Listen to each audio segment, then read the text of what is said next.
I want my child to make a good decision because they want it to, and not because they're afraid of me. I want to be instilling principles and values so that I can trust that my kid will go off into the world and they can make their own decisions, and it's not based on, I don't want to make my parent upset. We want our children to be able to internalize all these things to make good decisions on their own. All right, y'all, welcome back to another episode of the Express Yourself Black Man Podcast. I am very excited. I'm having a hard time holding in my excitement. I don't think I need to hold in my excitement, but I'll let you guys know I am very, very excited for this episode. So with that being said, if you are a new listener, if this is the first time that you've listened to this podcast before, and you've never listened to this podcast before, I want to say thank you for tapping in. Thank you for tuning in. Without you new listeners, we're not able to grow and reach our community. So we thank you. Thank you for whoever sent this to you, because they obviously value your relationship and your impact on their life, because they want you to win, which is what this platform is about. So the topic that we're talking about today is all about parenting, how to parent and regulate yourself, how to make sure that you're parenting in a way where you're helping your kids to grow and not hindering their growth. Because I feel like, for me personally, I don't have kids yet. And this is one of the topics that I get so much different feedback and advice on. Some people tell me to do this. Other people tell me to do this. And I really don't know what to actually be doing. And a lot of times when I talk to parents don't even know what they're doing. So we have an expert here. We have an expert here that's supposed to be guiding us through these waters.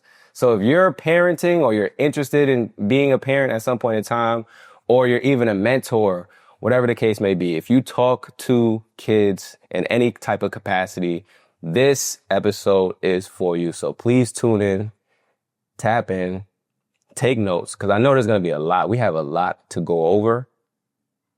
So without further ado, Dr. Amber, how are you? I'm doing great. I'm so excited to be here. I have been a big fan of yours for a while. So this is a pleasure. I'm excited. I appreciate it. I'm very excited. I mean, I already told you when you walked in, first thing I was saying is like, yo, this is an episode I'm looking forward to. And I know this is going to be a really good conversation because I'm very interested in a topic. I'm interested in all the topics that we talk about on a platform, but this topic in particular, I'm very interested in because I'm not a parent yet. Right. And I see different parenting styles, and I see how it impacts us. And I feel like parenting is one of those things that it's first of all, it's a skill, and it's something that you really have to make sure that you're not necessarily doing correct, but it's kind of like, it's a high impact thing, because with my parents, right, they impacted how I developed to get to who I am today. Other people's parents impacted their development to get to where they are today. So parenting is one of those things, like if you, for lack of better words, if you don't do it right, it's a big impact. It's a huge impact. And we don't talk about it enough.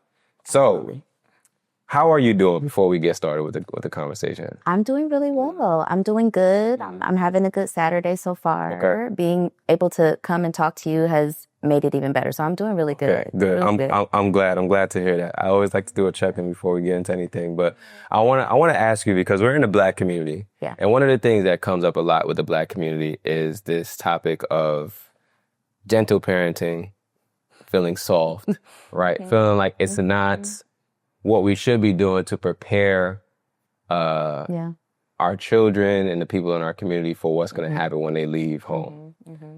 What are your thoughts on that? Because that's something that comes up a lot. I lean towards more of the gentle parenting, but at the same time, I don't want to lean so much into gentle parenting that I feel like I'm coddling my child, for lack of better words. So how do we develop that balance, especially as men? For sure. Yeah. Yes. Okay. So let me say, I just started a series on my Instagram about gentle parenting and really dispelling myths. And the only reason why I started to do that was because I felt like there's so much misconception about what gentle parenting actually is. And I'm one that I'm open to a lot of different parenting approaches.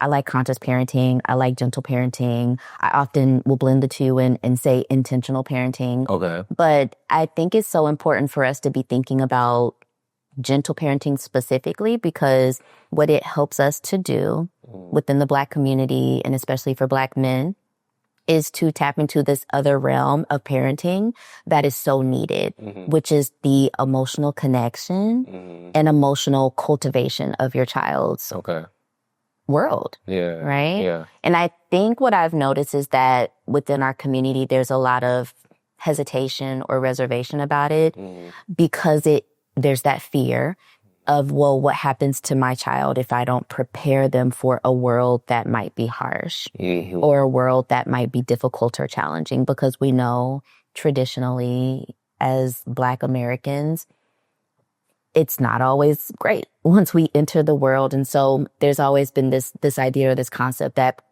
we have to prepare our children for a tough world. Yeah. And the way that we do that is we expose them to toughness. But what we are starting to realize, again, just with how things are shifting, we now have this awareness around mental health and well-being and emotional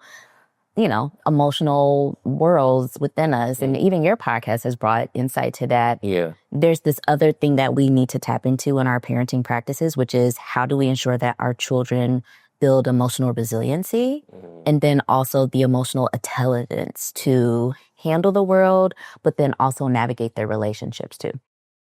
I'm a fan of gentle parenting. And of course, we could probably talk about what it is and what it looks like. But I think it's important because it allows Black children to experience joy, experience freedom, expression, but then also a much deeper connection with their parents that goes beyond control, obedience, and this, I say this often, fear-based parenting that I think we often get trapped into, because truly it's a cycle of trauma.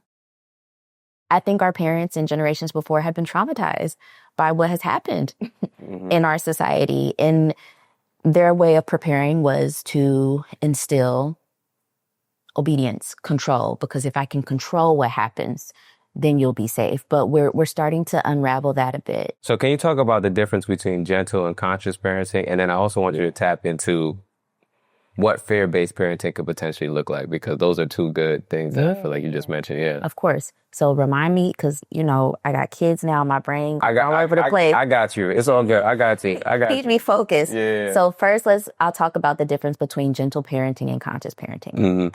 And again, what I will say is that there's a lot of different ways to parent that are really good and very sound. And often you have to pick the one that really aligns with you. And sometimes it's integrating both. I find myself integrating gentle and conscious often. Okay. So with gentle parenting, the idea is that you are integrating boundaries, structure, routine, discipline with emotional identification, connection, cultivation. Okay. So there's this awareness of my child is an emotional being, and we need to bring awareness to that to help build their emotional intelligence and resilience, while I also am being a very firm, stable, steady presence in their life. That is like their guiding post. Okay. That second part of it is, and I want you to continue. Remember your train of thought. That second part of it is, I think we don't talk about that part enough with gentle parenting. We don't talk about the firm, stable. Exactly. We always talk about like the emotional part of it with the children. Yeah. And I think that's where people get tripped up. Yeah. Because it's like we're only talking about the emotional component, which is very important. Yeah. That is very important. And I think we end up talking about that more because we see the lack of that in a lot of the past. Yeah. So we hone in on that, but then people forget that there's this other half of it that is still, that firm, steady, guiding, firm, station. Yeah. Right? Because all kids need boundaries, limits, expectations, routines. That part, without that, things will look very shaky. And then it starts to look like permissive parenting. So that is often the fear. When I hear us talking about it, it's like, well, if you're too gentle, then your kids are going to just do anything. They're never going to learn. They're never going to hear no. They're not going to have boundaries. Right. That is actually permissive parenting. So talk to me about the difference between gentle parenting and permissive parenting. For sure. Yeah. Permissive parenting lacks structure, lacks boundaries, lacks that firm, steady presence. That is where, kids might feel like they are the dominant person or presence in the family. They get a lot of say. They get a lot of leeway. There's not enough consequences. There are not enough boundaries. Right. It's because there's this permissiveness within the parent that they're not being steady and firm with like their no's or the expectations. Like if I said no cookie, it's no cookie, right? Yeah. Permissive parenting would say, well, okay, they're upset. Here, have the cookie. But truly in gentle parenting, we're adding in that both there are boundaries, there is routine, there's consequences, there's this firm steadiness. So if I said no cookies, there's no cookies. We can acknowledge that that's frustrating for you. And it's okay for you to feel frustrated. I would feel frustrated too. But because I'm your parent, there's no cookie today. Okay? And so it's not that we're giving in because the child is frustrated or sad. We're acknowledging that you're human.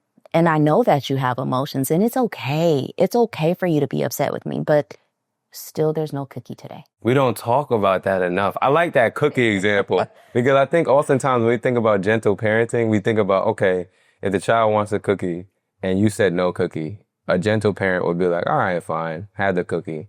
And I think also the other part of it that you talked about that makes people uncomfortable sometimes, I think especially us as Black men, is the idea of acknowledging that a child crying over a cookie is something that we should even acknowledge in the first place. Ooh, that's great. You get what I'm saying? Yeah. Like, why are you crying over a cookie? It's just a cookie. Like, stop crying. Like, I think that's where we go. And when we see examples of like videos online with like people talking about like, let's regulate your emotions, we're like, why do we even need to do that? It's just a cookie. It's not significant enough for you to be crying about that. So what's your thoughts on that? Thank you for pulling that in because I think that's important. And this is why it is important for us to talk about that emotional component. Yeah. We got to talk about that part while still understanding that there's this whole other portion. But to your point, yes. And I think that is a function of in society, men have not been conditioned to be safe, to express their emotion, be human. Yeah, honestly. It's truly human. Of course a kid is going to cry if they don't get their cookie because it's upsetting.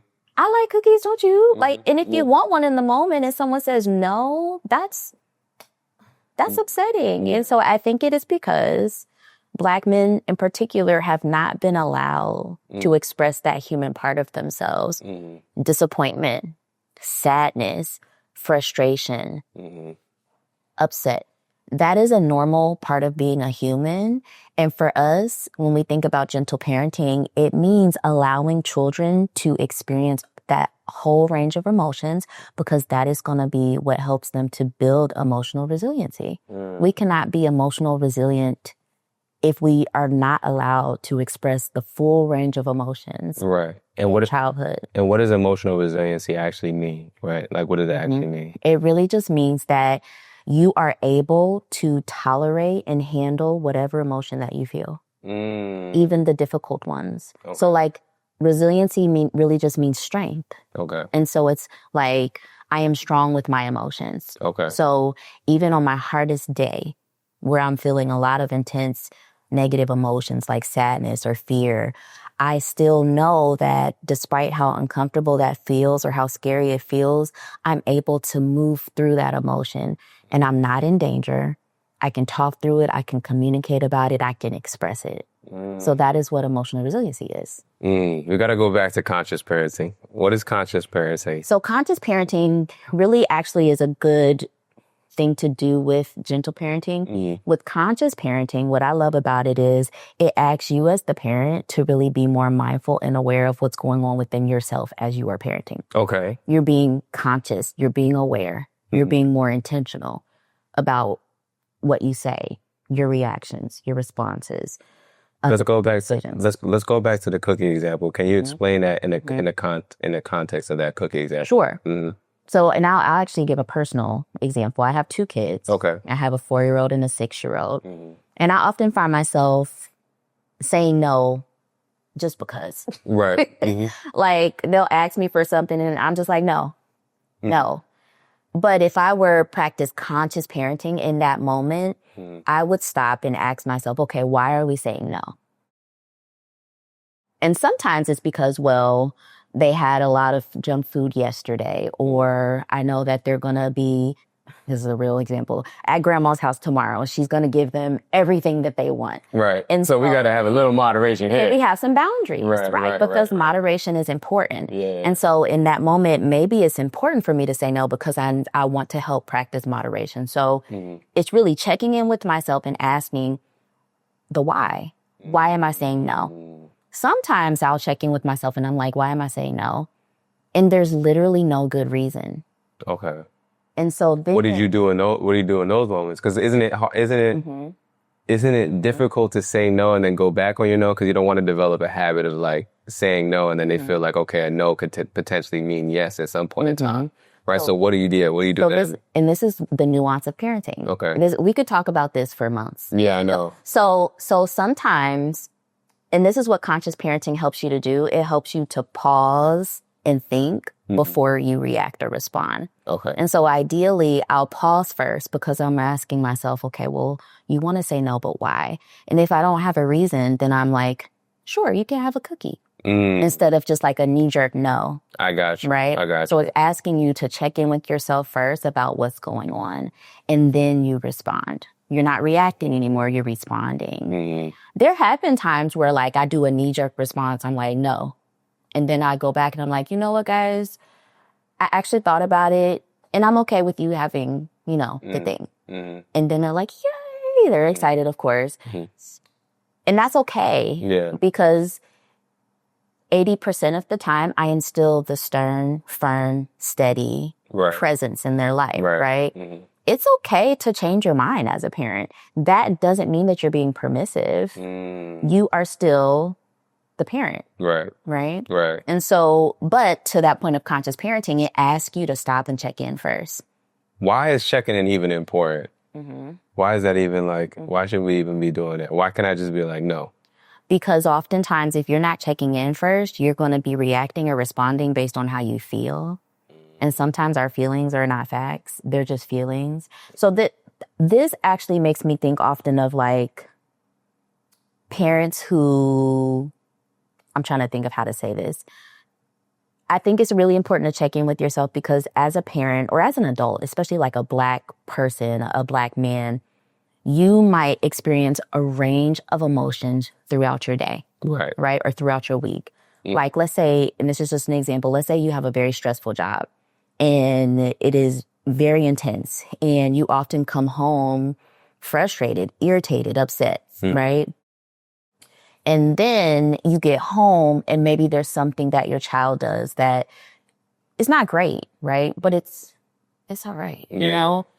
If you don't stop and check in with yourself first, all that frustration that you brought home from work is then going to go out into that interaction with your child, right? And so conscious parenting asks you to stop, check in, and figure out, hey, how do I actually feel right now? What's mine and what's out here, right? So if you're practicing conscious parenting, you're more aware of, I feel irritated. I feel frustrated. I feel sad. I'm feeling discouraged. And it's not intermingling and getting mixed up with this interaction or this connection you're trying to cultivate with your kids. If we're not aware, that happens all the time. All the time. And so then when we think about, and I'm sure we'll talk about this today too. And this is why I'm so passionate about gentle parenting. Many of us as parents right now are trying to break cycles of corporal punishment, physical punishments that maybe we used to get in the past. There are a lot of parents that I work with who are saying, I don't want to whoop my kids. I don't want to do that.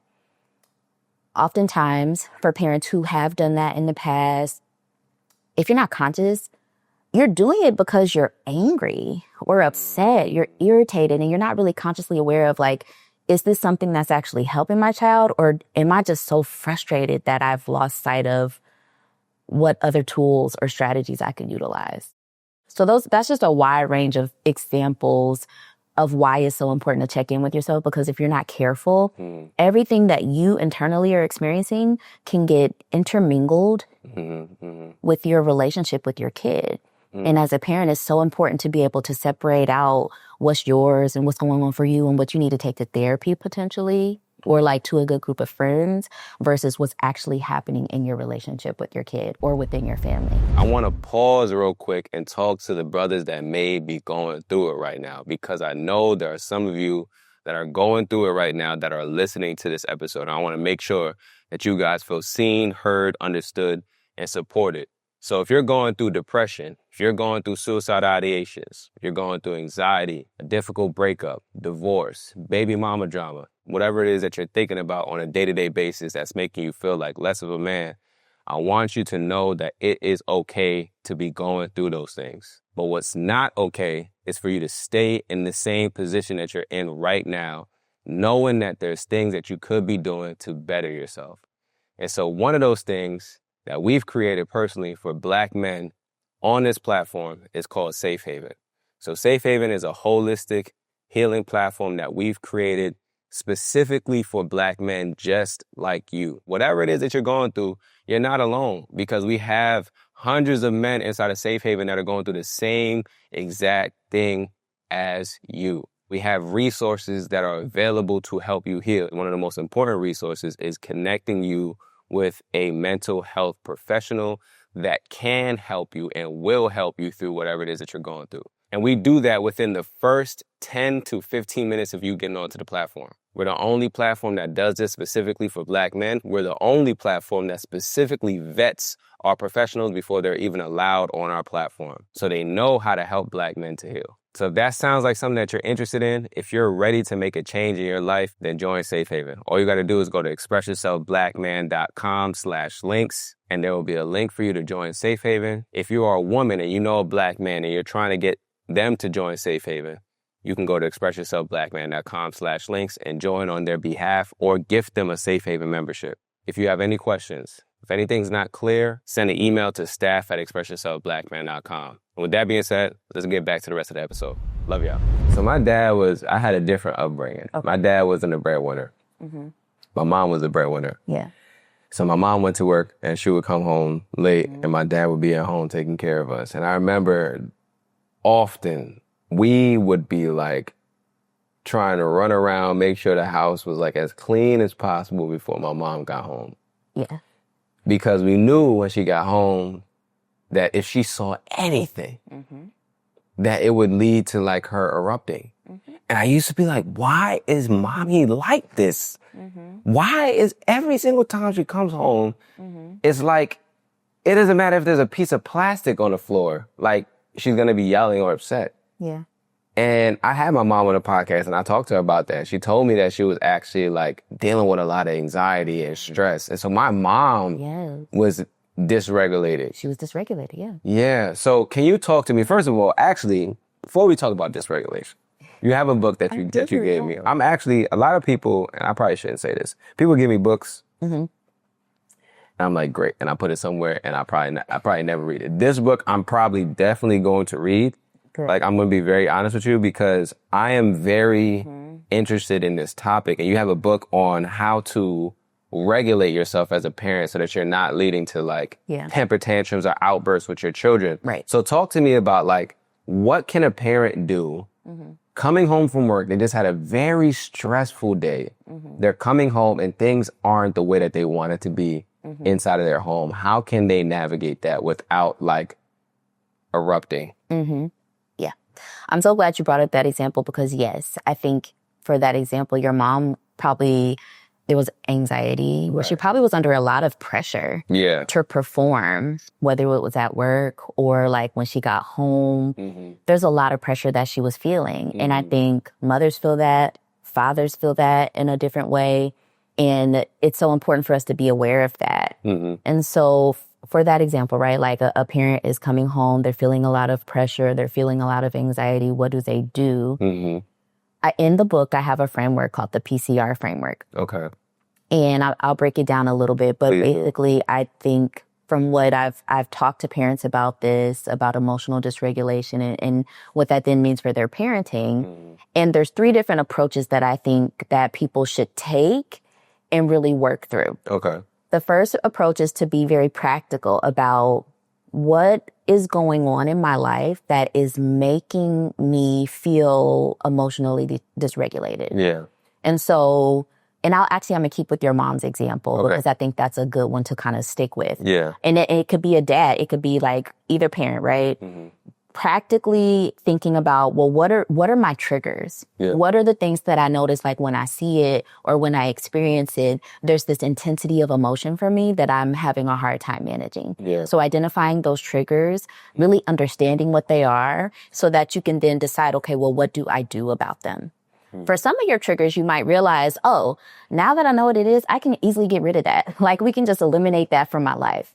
There might be other triggers where you're like, oh, I can't get rid of it, but I'm going to build my awareness around it so that I can do something different to manage it. Yeah. So it might be on my way home before I get to the kids, I'm going to like just sit in the car for 5 minutes to just decompress. Yeah. Or it might be on my way home, I know that I need to listen to my favorite album to kind of get into a different zone. Or it might be, you know, when I get home, and this is when I kind of do, I need to like first go upstairs and give myself a breather before I come enjoying the family. And again, these are just examples, but really that practical part is really very practically identifying, well, what are my parenting triggers? And then what can I actually do about them? Yeah. Okay. So the second approach is the conscious approach. Okay. Right. And it's modeled after conscious parenting, actually. Mm-hmm. And it is essentially asking you to really dig deeper and think about, why am I doing the things I'm doing? Yeah. Why am I responding in the ways that I'm responding? What's going on internally? Mm-hmm. For this approach, therapy could be really helpful because sometimes we need a space that's like designated to really understand, well, why do I get so upset when there's a piece of plastic on the floor? Yeah. Or why do I feel like I kind of disconnect when I get home and it's hard to be present, you know? Mm-hmm. Just really digging deeper and asking yourself questions of what's going on inside of you, more internally. And in the book, I have some prompts and some reflection questions to kind of help you understand that, but it's really getting through the whys. Yeah. That conscious part helps you to uncover your fears, your worries, your anxieties that might be intermingling in your parent experience that you just don't, you're not aware of, right? So like for your mom, if she like sits and talked about or thought about, well, what was going on for me? And it kind of sounds like she did that. Like when y'all had the episode, she identified, I was under a lot of pressure. Mm-hmm. I felt a lot of anxiety. Mm-hmm. It was hard to keep everything together. Mm-hmm. Those are the things you'll start to realize once you practice that conscious portion of the framework. Then the last part of the framework is called the realistic approach. Okay. And that part is basically just saying, I'm trying my best. Mm-hmm. I'm working on my triggers. I'm, digging deep. I'm in therapy. There are going to be like 20% of the time where like, stuff just happens. Right. I'm not going to be perfect. Right. And it's okay. It's okay for me to show up imperfectly. And so it's really just practicing that radical acceptance that even when I'm trying my best, sometimes we're going to make mistakes. Right. And that's when there's this other part of parenting where now we apologize to our kids now. Or we talk to them about, yo, I was really upset and I don't want to react that way, and I'm working on it. Yeah. I was actually just with me and my husband were with a group of our friends last night, and we're all parents, trying to work on breaking generational cycles, doing things differently. We were just talking about how excited we are about being able to just have conversations with our kids because we didn't feel like we got that from our parents. Yeah. And so just accepting that we are human, we're going to make mistakes, but we can have conversations with our kids about that because that also builds emotional resiliency. Man. It all goes back to that emotional part, Yeah, I like that. PCR, so I'm studying right now. So PCR, practical is what can you practically do to identify your parenting triggers? Yeah, in your environment. And in your environment. Mm-hmm. And then that could be like taking a break before you go inside or taking some time to yourself while you're inside before you join your family. Yep. Then you have the conscious, which is identifying the whys around why you're feeling the way you're feeling, what's contributing to that, how you navigate that. And then you have the realistic, which is just giving yourself grace, essentially saying that you're going to mess up sometimes. Yeah, and it's okay. And it's okay. Mm-hmm. I like that a lot. Yeah. I like that a lot. Honestly, man. Yeah. Oh, man, that's good. That's really good. I wanted to talk to you about, so you said the realistic part. Like, I want to continue with that because we're going to make mistakes. Mm-hmm. we're going to have moments where we yell potentially, right? Where we shout or, you know, whatever the case may be. So how do we, I know apologizing is one. Is there anything else that we can do outside of apologizing to kind of repair? Repair with your kids? Yeah. So I think that... Or is apologizing enough? I'm thinking about how... I'm kind of going back to that part where we talked about just being human. I think there's a lot there, right? Because when I reflect back on, you know, my parents, or I think parents who are maybe like of past generations, it felt like there was this, like, I don't know how to say it, like they were perfect almost, like, or they didn't want to talk about their mistakes or where they went wrong. And I think for them, it was because they're trying to like be this guide. And so it's like, well, I can't show you where I'm messing up or, you know, where I'm making mistakes because I don't want you to do it. Yeah. But now we kind of have this shift where we realize when we show our humanity and like show that we make mistakes and it's okay, it gives our kids that permission to do that as well. So there's something with regard to that in terms of like when you make a mistake, I like for people to understand that it's a learning experience for your kids. Yeah. To be able to model that grace and compassion that you have for yourself when you make a mistake, because it then allows your kids to also be okay with making mistakes. Because we're all learning, we're all still growing. Like I'm almost 40 and I'm still trying to figure it out. Yeah. You know? Yeah. So when you make a mistake with your kid, remembering that I'm human and it's okay, and modeling that for your kid.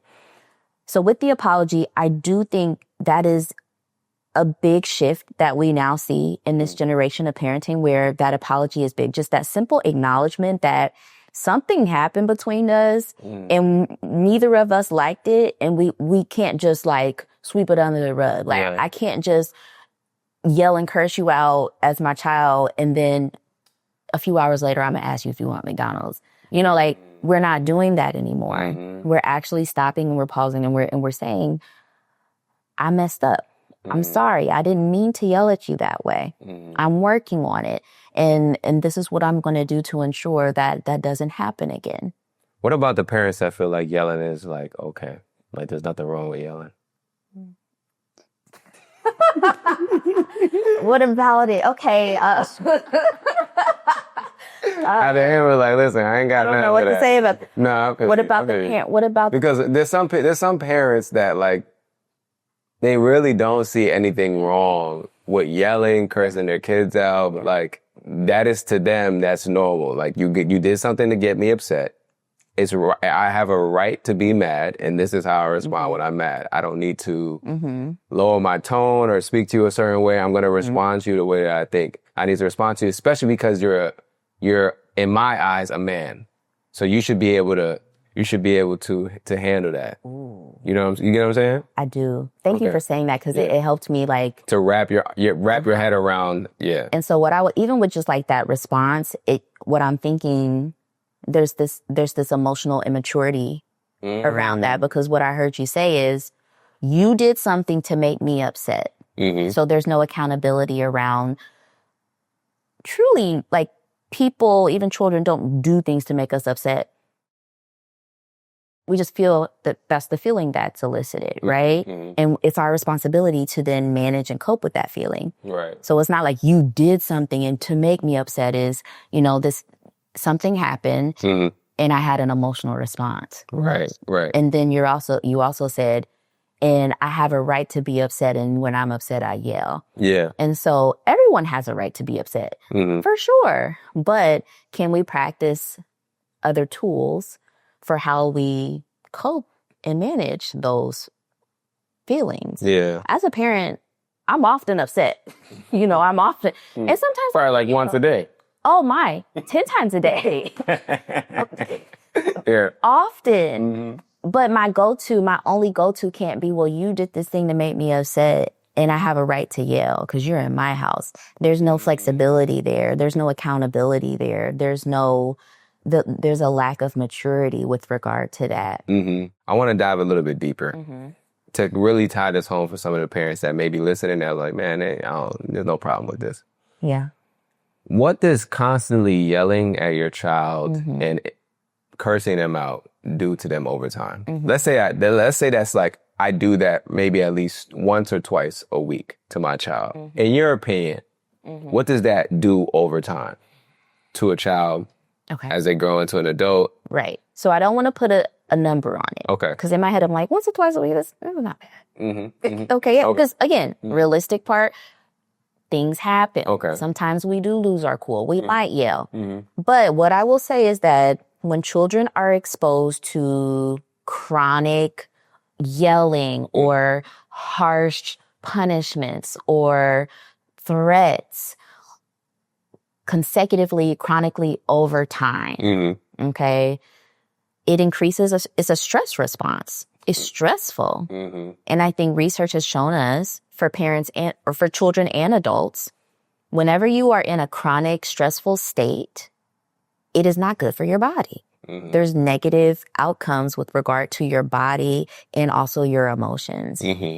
Children learn and grow best in environments that feel calm and allow them to be creative, expressive, and free. And it's hard to do that when you're in a state of stress or in a stress response. Yeah. Right? I was actually just talking to a nutritional psychiatrist yesterday. And I wish she was here because she could talk about this part. But just how that constant state of stress can also modify the biology of your body. Really? And so then what she was saying is that it impacts your gut health and it impacts your heart health and like it impacts your brain. It changes the biology of your body so that you then are not able to handle stressors well in the future. Really? Okay.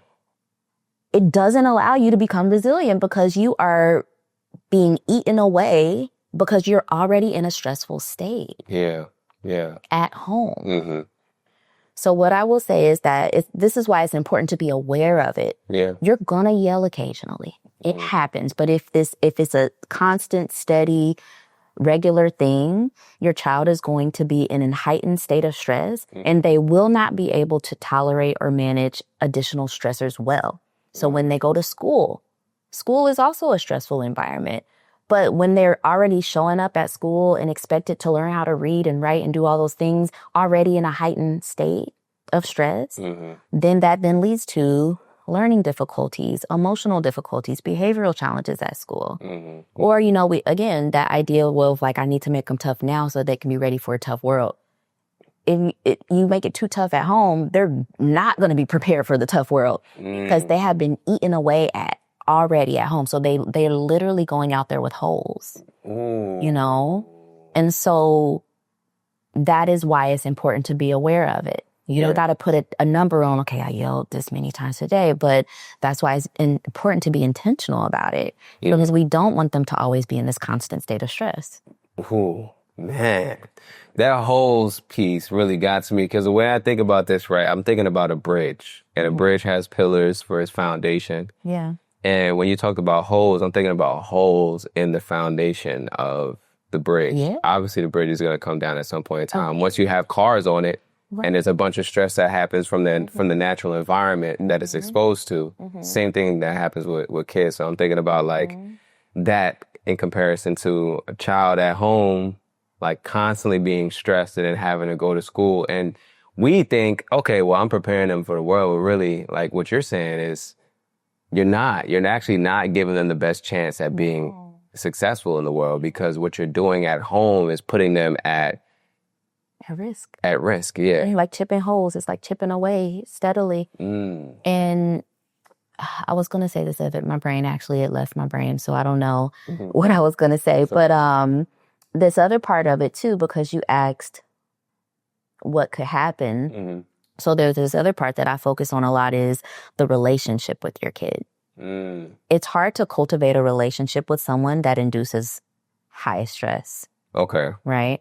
And so a lot of the parents that I work with and talk to, one of their biggest goals in parenting is to be able to cultivate a long-lasting, deep relationship with their kids. Like I know I always say when my kids are grown, I still want them to like want to come home and see me. Yeah. Like I don't want when I call for them to be like, oh, it's my mom. Right. I want them to be like, oh, it's my mom. Yeah. That difference. When we are not intentional about how we're communicating with our kids, it eats away at our ability to become close to them. It doesn't allow for this vulnerability or this openness or this transparency between us. Yeah. Right? It may not feel like a safe space anymore. Right. Emotionally safe. Okay?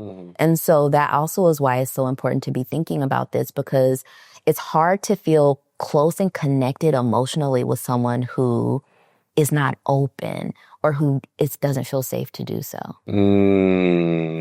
Right? So it's like I have examples of, maybe people who grew up with a parent who yelled a lot. Yeah. Oftentimes when they grow up and you really ask them about the relationship, there's still somewhat of a connection, but maybe sometimes it feels like there's like obligation there, or there's these expectations of like, well, I did for you, so you do for me. Sometimes it doesn't go deeper into like, well, do you feel like your parent really knows you? Right. Do you truly feel emotionally supported? Do you feel like you could literally tell them anything?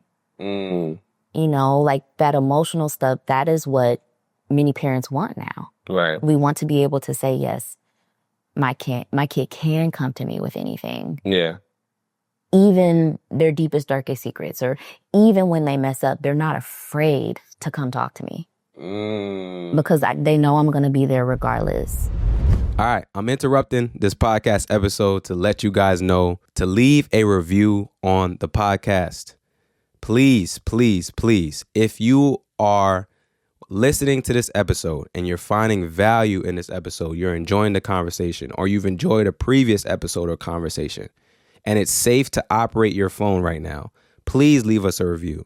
Your review is a free and easy way to support us, and it helps us reach more people like you. We're on a mission to build a stronger, more connected Black community, starting with Black men. And you can help us on that mission by taking a minute out of your day to leave a review. Your review helps us generate more listeners, which in turn generates more revenue, allowing us to expand the platform even further. So please take a few seconds out of your day. I know you're busy. I understand. I know you're doing a lot, but it will help us greatly if you would just take a few seconds out of your day to leave a review right now. Did you leave a review yet? All right, let's get back to the episode. There's a lot of people that like have relationships with their parents where they don't feel that level of comfortability. And you're saying that continuously exposing your child to stress at home could put you in at risk of like developing a deep relationship with your child. It ends up being built based on fear. Yeah, I was going to say, and I'm glad we got back there because I was going to ask you about the fear-based parenting. Like, what does that look like? And essentially what you're saying is like that can hinder the relationship you have with your child as far as like how deep and intimate it can be. Yeah. So what does fear-based parenting look like? So fear-based parenting is essentially parenting from a place of fear and worry and anxiety. And so what that means is that you often are making decisions for your kids or your family based in this sense of fear or lack or worry, deficit mindset. So for instance, and I'm thinking back like in an example for me, and it might be different for your audience, but I'm thinking like, for example, my husband, he was like, I want to take the kids on a bike ride. And he wants to like rent a bike. And like, there's a thing where the kids could sit and he's biking. And I'm like, no, because I'm not trying to have y'all get hit. And like, then what? Like, no, because it makes me afraid. I'm scared. No. So he's like, yo, what's wrong with you? What you mean? Exactly. He's like, they'll be fine. So for me, if I was like stuck in this fear-based cycle of parenting, no, y'all can't have that experience because I'm afraid. And so it just wouldn't happen. And so then what happened? Well, my kids miss out on an experience that could be fun for them. Right. Could be a core memory. It could be a core memory, right? Or, they kind of miss out on it because I'm afraid. Or like, I know my mom, she was like always afraid of water. Well, I don't know how to swim, so my kids are in swim lessons. But my mom also, she didn't know. I think that fear was passed down to me. And so like, we didn't do swim things. We didn't get near like large bodies of water because she was afraid. So fear-based parenting is like, if you're not aware and careful of like the fears, the worries, the stressors that you carry, the anxieties, it'll start showing up in the decisions you make for your kids, you know, or what you want for them. I'm thinking about that with the water example because you said you don't do large bodies of water now. Do you swim? No. You don't know how to swim. So literally that one fear that your mom had has now caused you to grow up, and now it has impacted you to the point where you don't swim, you don't get near any water, anything like that. When we were talking about fear-based parenting, I was thinking of a little bit of a different example. Okay. So my dad is Ghanaian. In African households, there's a lot of, you need to fear me. Ooh, that's a good way to think about it. That's another way I was thinking about. I thought that's where you were going. And so I want to ask you explicitly about that. Yes, we can talk about that. Yes, because I feel like a lot of dads believe that their children need to fear them in order for there to be respect. Okay. You know what I'm saying? Like, fear is synonymous with respect. If my child doesn't fear me or fear what I could potentially do to them, they won't have respect for me when I try to set boundaries, say no, whatever the case may be. So how do you... What's your thoughts on that, actually? Actually, so I like that spin on it because in my head, I'm thinking, well, that's still another thing of what I'm talking about. I actually want to ask you, like, you know, for your dad or for men who feel that way, in your opinion, like, it's like, okay, my child needs to fear me so that they respect me. And my question is, well, what is the fear behind that? Like, why do they need to respect you? What's the worry if they don't? The worry is that there will be permissive parenting and that my child is going to be out here doing whatever. And I'm not going for that because I'm a man. This is my house and they're not going to be in here just doing whatever they want to do. Okay. Because what happens if they do whatever they want to do? Then they'll grow up and just be doing nonsense, getting involved with the wrong things, not having any structure, not be successful. Really, that's kind of really where it comes from. Yeah. I'll be successful. Yeah, they won't be successful. So if I don't instill this fear in them so that they can be disciplined, they won't be able to be successful. Right. Yeah. Individuals. Yeah. It's fear. It's an anxiety. I need to instill this fear so they respect me, because my worry is that if they don't respect me and I don't have control, they won't be successful. Because my potentially my deepest fear is my children won't be successful. They won't have what they need. They won't be prepared for the world. They might be in danger. So what I'm saying is sometimes it's still linked back to this fear. Yeah. Because that's why I wanted to say, like, well, why is that respect and control so important? And what I've often found is that if you dig deep enough, it often links back to a fear or a worry about our kids' safety or their ability to navigate the world. So wanting your child to fear you comes from a fear of, potentially, right? It could be different for other people. But in my experience, it comes from a fear of the parent wanting the child to succeed.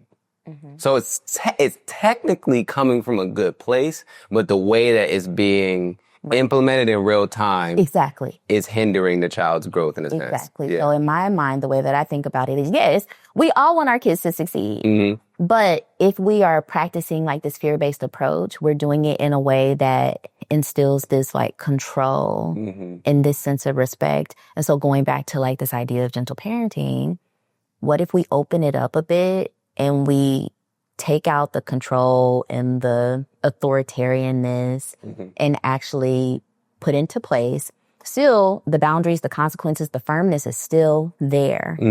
But then open it up so that our kids don't have to be afraid of us, because we're not seeking obedience. We are seeking emotional intelligence so that they can actually be aware of who they are, what's going on for them, and they can make decisions that are sound because we've already put into place the boundaries, the structure, the limits, the guidance, the firmness. And we want to trust that they can do that. So again, it's like a trust thing too. It's like, it's basically embracing and trusting that putting trust in our kids. Yeah. And again, it goes back to this fear. I think sometimes people parent out of a place of fear and control because they're like, well, I gotta control it because if I don't trust that they'll be able to do this. Right. But with gentle parenting and conscious parenting, it asks you to trust yourself so that you then also can trust the way that you're parenting and then trust that your kids have learned and taken in everything you gave them. Yeah. When I'm hearing this, man, I'm just like, I'm thinking about how do I, because you said something about you're not parenting because you're looking for obedience. Mm-hmm. Can I be honest with you? Sure. Okay. Of course. Part of me cringes when I hear that because I'm like, what do you mean I'm not looking? I am looking for obedience. You in my house, I pay bills in here. I'm putting the roof over it. So what you mean you not going like? So what do you mean by you're not parenting looking for obedience? Because isn't that what we are? Aren't we looking for? Is it bad to be looking for obedience? Should we not be looking for obedience? Like what are your thoughts on that? When I say that, what do you think is the alternative? If we're not looking for obedience, like why does that make you cringe? Because I feel like it's getting into the realm of permissive parenting. So like if my child is not obedient to me, then they're just doing whatever they want to do. Okay, so thank you for that. Mm-hmm. So when I say we're not looking for obedience, what I mean is that I want my child to make a good decision because they want it to and not because they're afraid of me. So it's like, yes, I still want my child to make the good decision. I'm not saying that like I want them to make bad decisions. I'm saying I want them to do it because all the principles I put into place were internalized and it's not based on this external presence of them being afraid of me. Right. Because, go keep going. I got an example, but keep going. Yeah, because I'm thinking like, well, what happens when I pass? Like when I'm not there anymore? Hopefully I'll be on this earth forever, though we know it's not true. Yeah. And so then what? Like I want to be instilling principles and values so that I can trust that my kid will go off into the world and they can make their own decisions and it's not based on I don't want to make my parent upset. Again, it compromises the emotional integrity and resilience when it's always guided by this external fear of something. We want our children to be able to internalize all these things to make good decisions on their own. So it's, again, I'm not saying that we're not looking for obedience because we're looking for the opposite, which is disobedience. I'm saying that what we're looking for is our children to follow the expectations and the guidance, but from this more internally motivated place. Right. Not because they're saying, okay, I need to do this because if I don't do this, X, Y, and Z will happen that my parent will do to me. But more so, I need to do this because this is a good thing for me to do because I know about X, Y, and Z principle that was instilled in me. Right. It's a difference. Yeah. I have an example of that, right? So growing up, I mean, like most African children, or if we talk about in this sense, Ghanaian children, I was beat a lot. Right. So, the thing that I was mainly beat about or for in that it was that okay, let me give the full example. So I shared a room with my brother. Okay. My little brother. And we would get beat if the room wasn't clean. Right. So he had one half of the room. I had the other half of the room. When we would hear our parents coming up the stairs, like my dad coming up the stairs, I would be deathly terrified if the room wasn't clean. Literally terrified. It took me up until like my teenage years to get out of that fear of like hearing him walk up the steps. And I would tell my brother like, yo, clean up your side, clean your side. Yeah. But we kids, things happen. He throws stuff around, I come in and maybe I'll put some stuff somewhere. But I was always a little bit more like tidy than he was. But I would get beat still. Yeah. When the room wasn't cleaning because at the end of the day, because it was like a group project. It's exactly right. So like I'm doing my part. He ain't doing. You know what I'm saying? He ain't doing his part, right? It wasn't until I moved out when I dormed that my parents realized that whole time, because I would tell them something like, yo, Yeah. There's nothing that I can do. I'm in this room with him, but I can't force him to clean his side. And I'm not going to be cleaning his side all the time. As I got older and we were able to have those conversations, when I started dorming, yeah, and my parents would come and see like my dorm and my apartment, they're like, yo, this guy's space is clean. Like, and I would tell them like, yo, yeah, I thought I was playing this whole time. Like, this is how I like to live. I like my stuff to be organized. I like my things in a certain place. yeah. And the reason why I'm mentioning this story is because it wasn't out of fear that I was cleaning. It's because that's literally, that's how I am. That's been that's just how I am. That's something that's instilled in me. So me being beat didn't really change. And it also didn't change my brother. It didn't change him. It didn't change him at all. And it goes back to that. Why are we... So he literally could have just not been beat and still been the same way. It didn't matter whether he was beat. It didn't matter whether you talked to him. Sometimes make a difference. That's just how people are. He was not trying to clean the room. Yeah. He was not trying to clean the room. So I always think about that example when I think about corporal punishment, when I think about beatings, because like that was a perfect example to show why it's really isn't effective. Yeah, it's really not effective for getting behavior to change long term. And that is what science shows us. Okay. Explain that. The research shows us that corporal punishment or physical punishments, harsh punishments, over time, in the long run, do not change behavior. They change it in the short run. Okay. So like you said, that example of you hear your parents coming up, y'all about to clean real quick. Yeah. But you look 10 years out, your brother still has the same habits. Right. It did not make a long-term difference. But what it could have done potentially, and I don't want to speak for your family, but and what it does for many people is what it takes away from the emotional capacity of the child, but then also the emotional capacity for the parent-child dynamic. So it changes the behavior in the short run, but not the long run. But also when you're introducing corporal punishment or harsh punishments, again, it's hard to be open and vulnerable and transparent and emotionally connected with someone who is also hurting you. Yeah. It compromises the relationship because it's very hard to be in a true, honest, emotionally intelligent, connective relationship with someone when you fear them. It kind of shuts off that. And then they don't really get to know you well. You're performing based on what you're thinking they are expecting because that introduction of fear is there. Yeah, yeah. So I actually I'm thinking about my son. I often have to tell him to clean his room. I believe he is also going to just be a kid who, he might not be the tidiest. Yeah. But because I practice gentle parenting, because I practice conscious parenting, because I want to instill principles in him that will help guide him, but also I have this awareness of he's going to be who he's going to be. Yeah. And I still want to keep that open line of communication between us. Yeah. I also always want him to feel loved and supported and to never fear me. Yeah. What I'm doing instead is we just started actually the Sunday routine where everybody cleans their room on Sunday.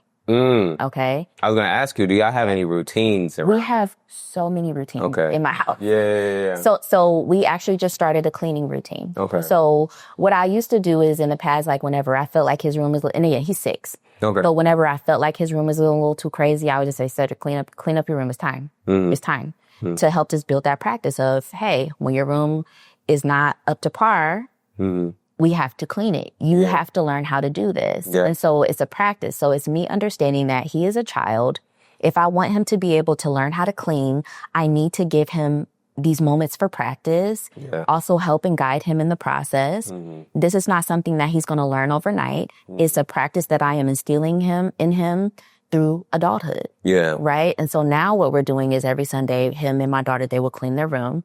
And it's just something that we're starting to implement. Okay. And what I do is I say, clean your room. Actually, he's really good at it when he does it, but he just needs the habits and the routine around it.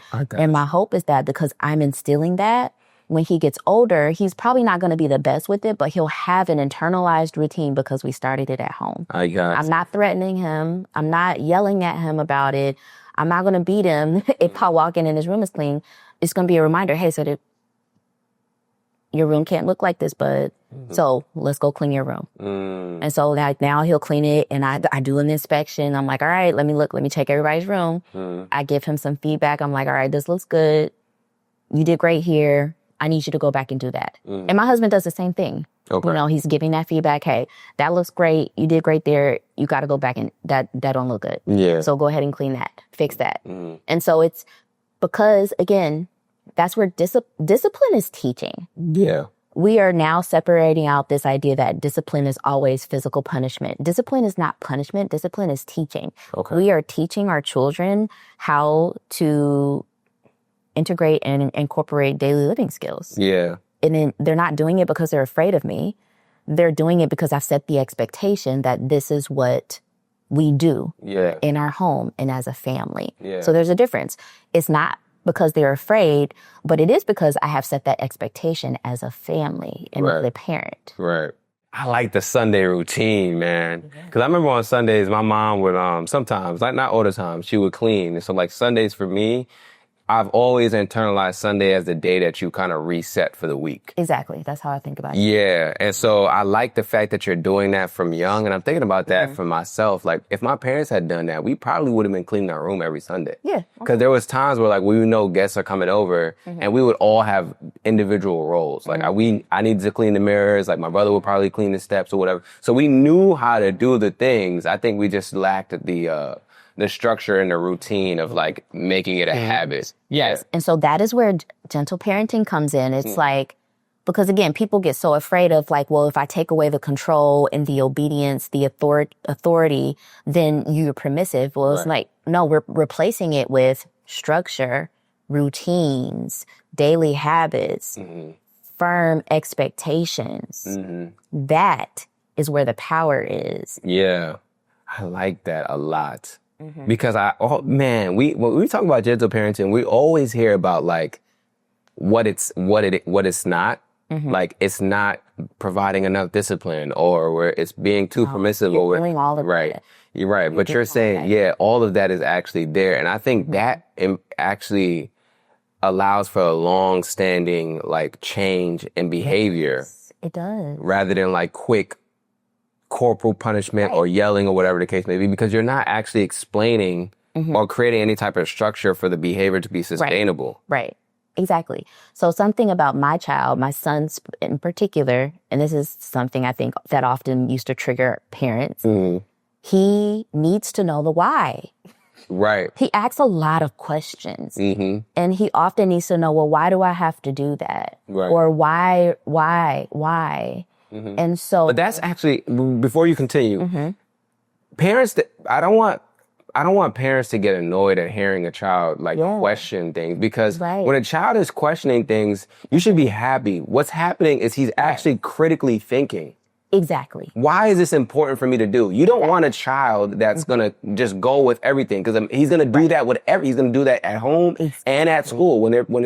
When his friends come to him and they're like, yo, let's just go do this, he'll be like, all right, cool. No, he's going to ask them why as well. Why would I do that? Why are we doing that? Exactly. And they're not going to have a good answer. Then he's going to be like, I'm not doing it. Exactly. So when he's doing it at home, it's important to actually answer and give him answers so that he can create a structure for him to be able to critically think in the world. But continue your example. I'm sorry. No, you said it. Yeah. That was it. Yeah. And so like gentle parenting is not getting triggered or upset or thinking that that's back talking or like you're disrespecting me because you're questioning my authority. Yeah. It is pausing and giving the kid an answer because he's thinking. Yeah. It's like, hey, it's like, why do I got to clean my room? Because, Cedric, I need you to learn that it's important to keep your room clean and tidy. I know that you sleep better and you do better when the room is clean. But also, because I'm your parent, this is what I expect. I want you to grow into an adult who knows how to do this. And he still might not like the answer, but he got the answer. Right. But you said such a good point where like, if we are only doing like that fear-based parenting or parenting from this place of I want you to respect me or be obedient with me, when does your child ever get to practice questioning authority? Man. Or not being obedient? You made such a great point. Like when they're out and they're teenagers and they're with the friend group who's trying to do something crazy, what are they going to do? Are they going to feel safe enough and confident enough to question it? Or God forbid, they're with an adult who doesn't have their best interest in mind and tries to take advantage of them. And all they've learned from you over time is that I respect adults and I do what they tell me no matter what. That's scary. Man, I was just man, it's so crazy that you mentioned that. One of my worst fears is having a child and then an adult assaults them. Yes. That is like... It's a big fear for a lot of us. That is like one of my worst fears. I was just talking to my fiance about this. I was just telling her, I need you to let me do my thing when we have our kids. I'm not going to be overbearing, but I'm very big on energy and intuition. And so I just need you to let me do my thing and let me be protective when I need to be protective. Because I feel like we create, like in the past, we've created children that are just so used to just saying yes to adults that it's hard for them to know the difference between what I should be saying yes to and what I should be questioning. Exactly. And kids do need to question certain things because they're going to be around people that don't actually have their best interests at heart. Yeah. And that could be children or adults. Yeah. So it's good to let them practice that when they are with people who really care. Exactly. And really have their best interests in mind. They're caregivers, they're parents. Yeah. What do you think about, like, because I've seen, and I'm forgetting her name. I forget her name. I haven't been on Instagram in a while. There's a woman that talks about gentle parenting. I think her name is Desi. Oh, yeah. Desiree, is it Desiree? Yeah, so she talks about gentle parenting a lot, and I've learned a lot from her and her relationship with her daughter and how she kind of navigates things. And one of the things that I've seen her do is like she does a routine with her daughter before her daughter goes anywhere like where she's not going to be. Like if she's going to like a friend's house or something like that, they do a routine like kind of going through like what should you do if somebody touches you on this part of your body or whatever the case may be or blah, blah. What do you think about like routines, setting up routines and habits like that for your children as they kind of navigate the world on their own? That's great. Okay. It gives good practice. Yeah. Because to that point, it's hard to navigate something when you're just exposed to it for the first time. Right. You know, and so with that practice, it's helping them to start to build this mental map for if this, then that. Right. And you're practicing it, you're rehearsing. She's essentially modeling for her kids, hey, if you're in this situation, these are the tools. You know, she's laying out the map so that if they ever find them in a situation like that, they know what to do. Yeah. So that's great. Yeah, I think I'm definitely going to steal that for sure because I was thinking about the fact that, man, I don't think I was ever talked to about what to do in a situation like that as a child. And I mean, not to, like, most parents, like, they only bring you around people that they trust. But the problem with that is that most of the times when children are being assaulted, they're being assaulted by people that they thought they could trust. Exactly. Familiar people. Exactly. People that they know. Exactly. Yeah. And so it's important for children to have that language of understanding, like, okay, if this is happening, then this for sure. I wanted to ask you also about putting parents being on the same page. Because I feel like sometimes... Tough. That's a tough one. Yes, for sure. I feel like sometimes, because the example that comes to mind is like the cookie example. We're going back to that, right? You say no, and then the dad's like, okay, yeah, well, why not? I know children are very smart. So they know sometimes, like, if I ask you and you say no, I could potentially go to Pops and he may say yes. Has that happened? Oh, gosh, yes. Oh, really? Okay. And then how do you guys navigate that? Because you're not going to always be able to be like on the same page. There may be certain things that you make a decision about really quickly that he has no idea about. So are there any practical ways to stay on the same page throughout the day and like that? Like, yes. I'm just laughing because my kids do that all the time. They do this, like, they know who to go to for certain things. Like, my husband will be in the room and like, they'll come to me, Mommy, can I do? And they're whispering. I'm like, why are you whispering? And I'm like, because you know Daddy's going to say no. Yeah. They do that all the kids are so perceptive. They're very aware. And there are things like they'll go to him and he's like, oh, you don't want to ask Mommy? No. So honestly, truly, what I say is like, me and my husband parent very differently. Okay. But we are for the most part aligned in the values and the principles that we want to instill. It's just that it often looks different. And so truly this really goes back to like, you gotta be, and sometimes it's like hindsight is 2020. You have to make sure that who you are partnering with, you're aligned. You got to have those conversations. What are those? Okay, before you continue what you're saying, I'll ask you. No, you got to have those conversations about, you know, well, if we have children, what do we want to instill in our kids? Or how do you want to parent? Like, how do you imagine this going? You know, exploring, well, how were you parented? Do you want to do it different? Do you want to do it the same? Like, things go so much smoother when you're aligned. It doesn't mean y'all have to make all the same decisions or parent in the exact same way, but at the core, there needs to be this alignment. And so, for instance, what I'll say with me and my husband is like, we are aligned in that we don't want to utilize corporal punishment. We think that mental health and emotional well-being is really important. And also, we're in charge. You know, again, gentle parenting. So we are the parents. We are the ones in charge. We want our kids to have a good life, but they also need to know that there are expectations, there are limits, there are boundaries. We are both aligned in that. Granted, he thinks it's cool for the kids to go out and him riding a bike and they're in a basket. I don't like that. So, like, again, we do things differently, but still at the core, we're very aligned. And so what I'll say is that I do think it's important for your kids to know and see that you're aligned, because oftentimes this has happened for us where the kids might ask one of us something and then like I might be like, that's okay. Yeah. But I know to hold that, because if he's already said no, I'm not going to go against it in the moment in front of them. Right. And vice versa. Right. Or sometimes we might just kind of have a side convo like, what you think? And then we can go back and change our mind, but it's like a unified. We try our best as much as possible to be unified. Do you ever find yourself like, if they come ask you for something, you yell to him like, hey, somebody such as asked me for it. What do you think? I hear it all the time. Oh, really? But sometimes I just don't want to do it. Okay.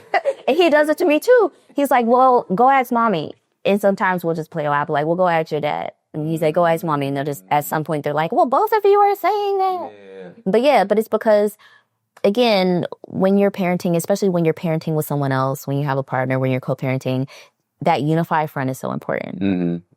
We are a team. Yeah. We are a team. So it's okay for him to like pass it to me or I pass it to him, because ultimately the kids still know that we are a team. Right. And so really trying to be aligned with your co-parent or your partner, you all are a team. It doesn't mean you have to make all the same decisions, but trying your best to get on the same page and having these conversations about parenting to figure out where you're aligned. And if you're not aligned in some places, talk about it. Yeah. I have so many questions because I'm thinking about so many different scenarios. I could really talk about this for like 8 hours, honestly. But we can't. So with that being said, let me get to this question. So what about when you have a child that's like, because I've heard a lot about the terrible twos. And I'm terrified, kind of, about the twos. What, is it as bad as people, because you had 2 kids. Is it as bad as people say? 1. And then 2, if it is as bad, how can we navigate that without like yelling and like disrupting? Because I feel like those are the years where your child is developing like their attachment style and stuff too, right? So like we want to be kind of conscious about how we're parenting there without being too permissive.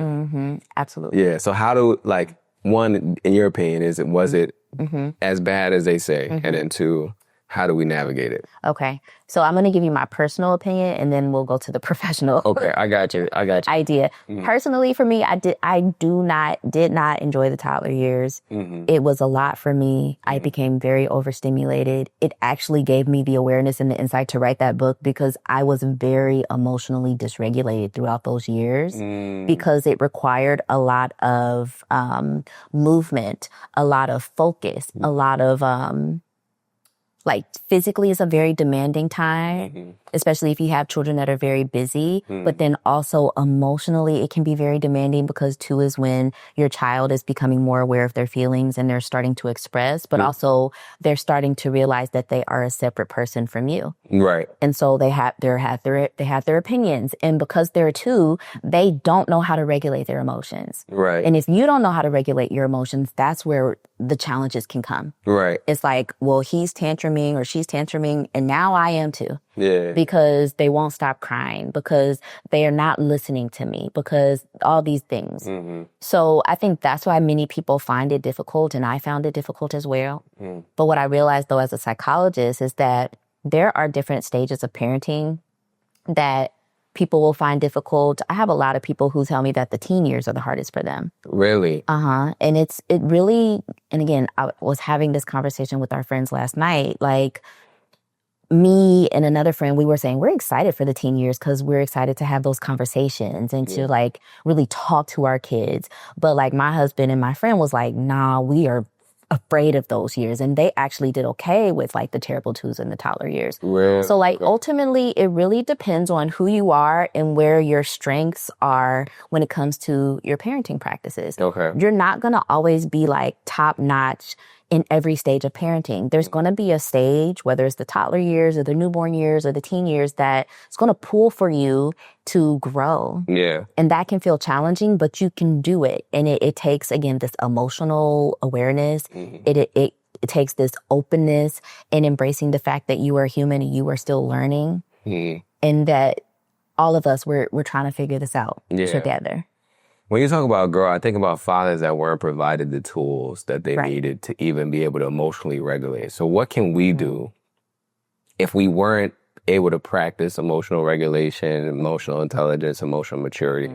How can we navigate that while you know, still being able to instill discipline and those kind of things with our children? For sure. So on Instagram, I often talk about this idea of like healing while you're parenting. Right. It's hard.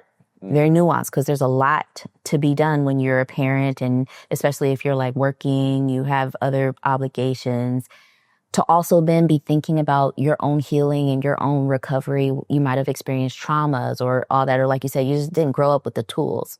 It's really important now for you to be very intentional about how you're going to get those tools, where you're going to get that practice, where you're going to get that exposure.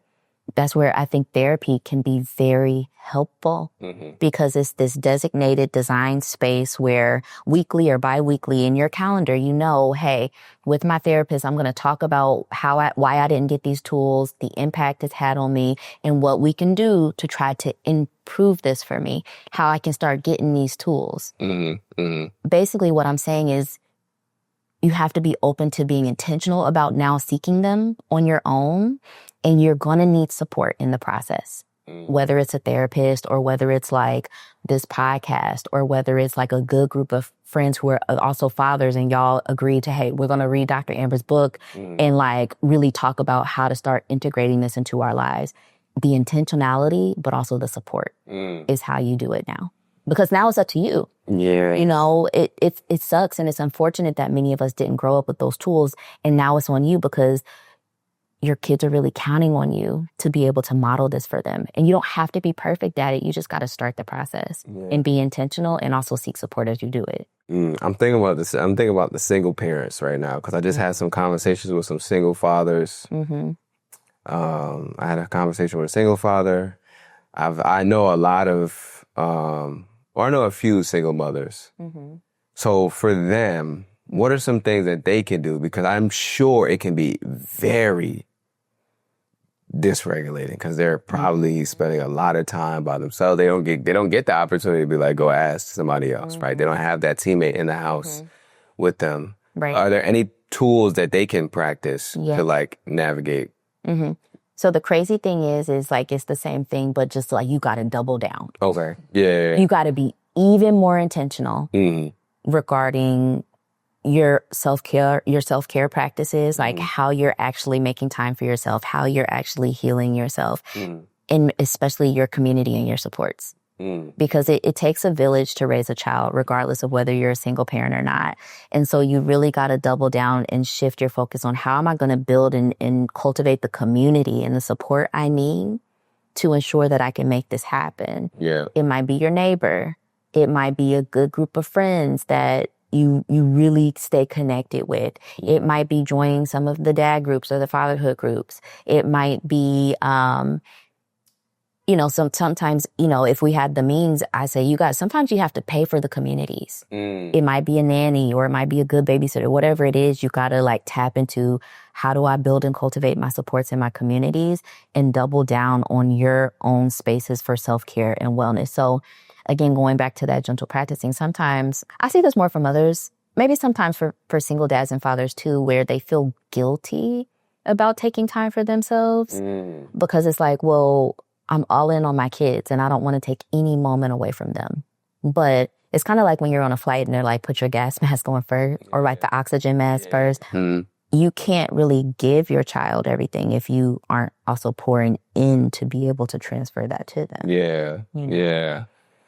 What are some signs that a child is feeling safe in their environment? Are there any things that we can identify to say okay, I'm on the right track here with my child because I can see that they're doing this and this is a sign that they're emotionally safe?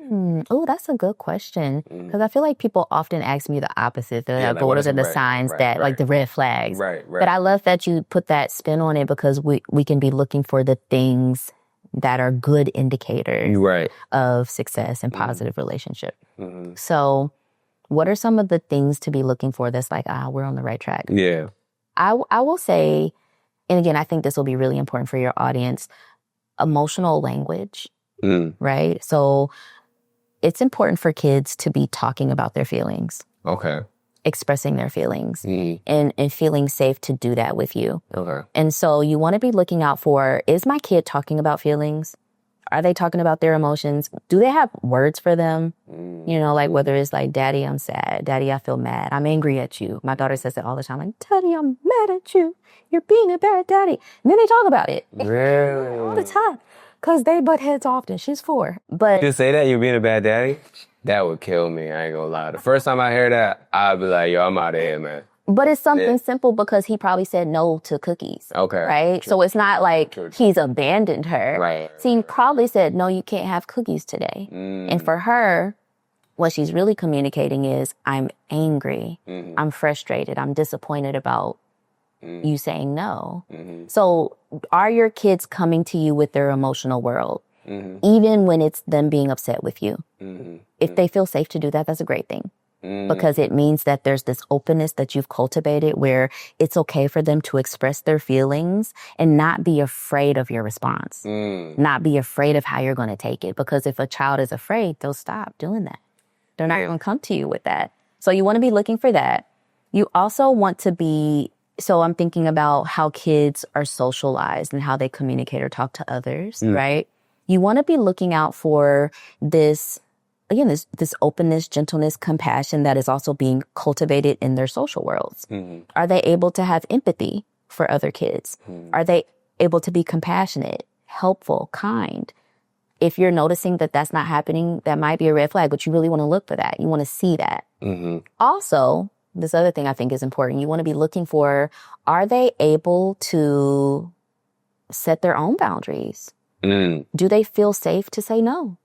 Right. Even to me, even to you as a parent. Right. Are they comfortable with expressing their discontentment and saying, no, I don't want to do something? Or do they feel comfortable questioning or asking those whys? Those are the things I think you should really be looking for. So if I'm gonna summarize this, what I heard initially is, one, them feeling comfortable enough to express, right? Whether that's anger or even good emotions, them feeling comfortable to express that. 2, setting boundaries, also asking the whys, saying no. What was there another one? The one where, how are they interacting with their peers? Okay, interacting with their peers, right? And what exactly about the interaction with the peers should we be looking for? You want to look for compassion, empathy, Okay. respect. Okay. and connection. Okay. With their peers. Okay. I like that. I like that. When you said no, when you said them being able to say no, it brought up something for me. Of course it did. I know. What do you mean no?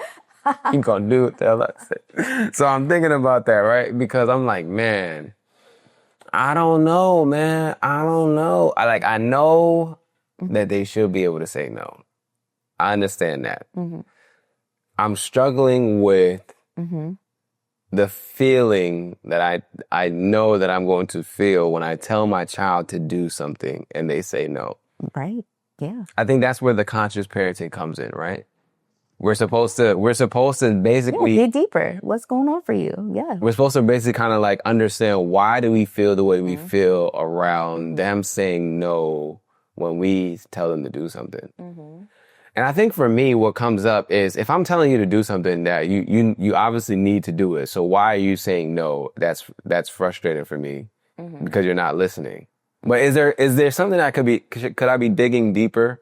No, it's frustrating. Okay.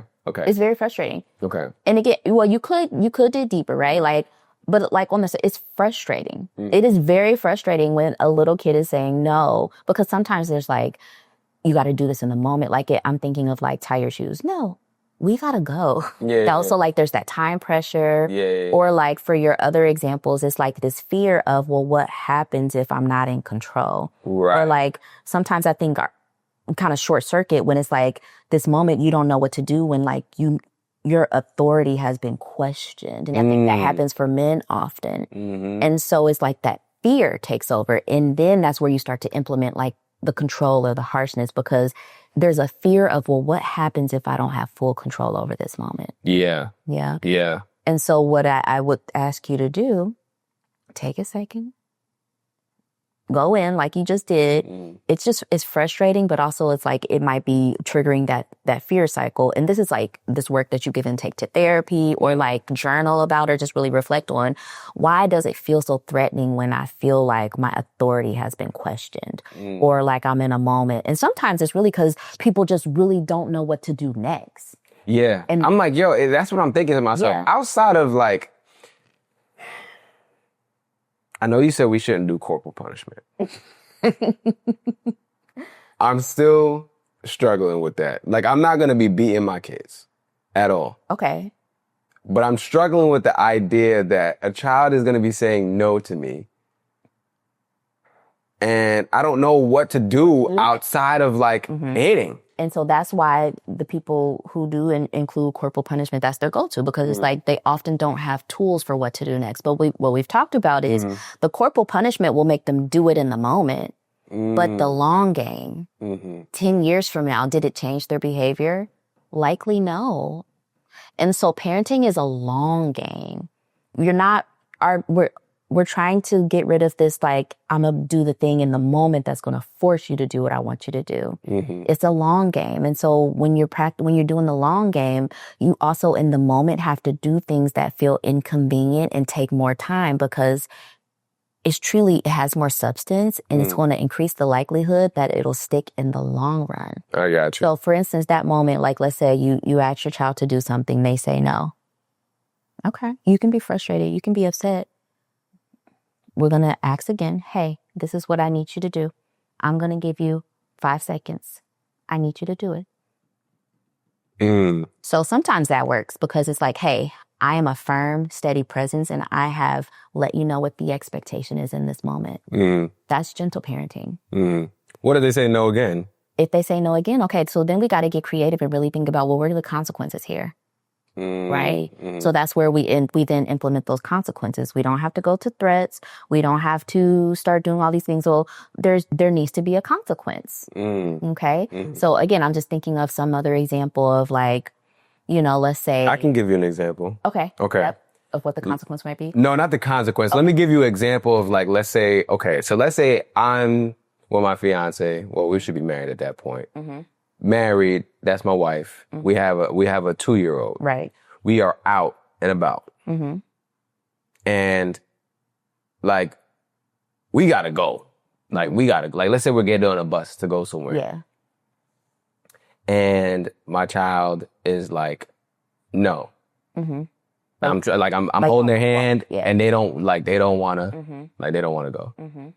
I'm like, come on, let's go. No, no, no. Mm-hmm. How do I navigate that?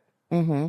So in that moment, what I will say is you pick that child up and y'all go. Okay. Because what that then demonstrates is, again, you've asked them, you want them to walk or whatever it is, and they're saying, no, I'm not going to go. You're the parent. They're two. Pick them up and y'all go. Because again, you are the firm, steady presence who sets the expectation and the tone. The expectation is right now we need to go. They may not be doing it in the way that you want, but they do it. Happen to pick them up. So here's the thing though, and here's the thing that trips people out. If you are intentional and consistent with this from day one, you're not going to have to worry about this in the future because it is setting the tone and the expectation, and these expectations are being internalized at a young age over time. It is harder when you are like, you've decided, hey, I want to switch my parenting approach. I want to implement this. Of course, you're going to get some pushback, but you got to stick with it because it is a process of readjusting and setting a new expectation. But when you start out like this, things are a lot smoother moving forward. When you say they're a lot smoother moving forward, what do you mean by they're a lot smoother moving forward? Because for a parent, for a parent that's hearing this, that may believe in corporal punishment or may have been raised with corporal punishment, they're like, man, listen, I was listening. They have no concept for that. Yeah, they're like, what do you mean, like, smoother? It was pretty smooth to me. So what do you mean by, like, smoother? What I mean is that over time, when you instill these values and the expectations, the boundaries, the limits early on, they will then become internalized for the child, and you're not going to get as much pushback or as much resistance in the future, right? Because I think a lot of the fear is, well, if I'm too soft or I do this gentle parenting stuff, they're going to be doing whatever they want in the future. That's not necessarily true. Right. It's because over time, these values, these expectations, the consequences, the limits are all internalized. And so now your child is more internally motivated to make the right choice based on the guiding posts that you've set along the way. Yeah, there might be differences of opinions. There might be heated discussions, but you're going to be less likely to be afraid and worry about them out here running around doing whatever. Yeah. You know? Yeah. So when you say corporal punishment, you see I'm going back there because obviously I'm struggling with this, right? I know.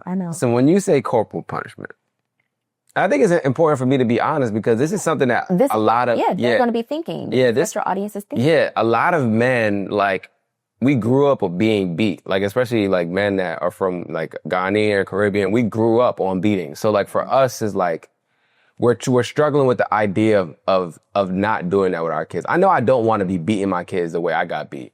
But part of me is like, a pinch here, a pinch there, maybe not be that bad.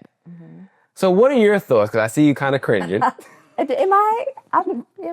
No, you're not. You're not. No, what are your thoughts on, like, and there's no right or wrong answer. Yeah, but what are your thoughts on, like, let's say something happens, you said something multiple times, there's like a temper tantrum or something like that, and then you're like, you maybe pinch or something like that. Okay. It's not a full-on beating, but you do that. What do you think about that?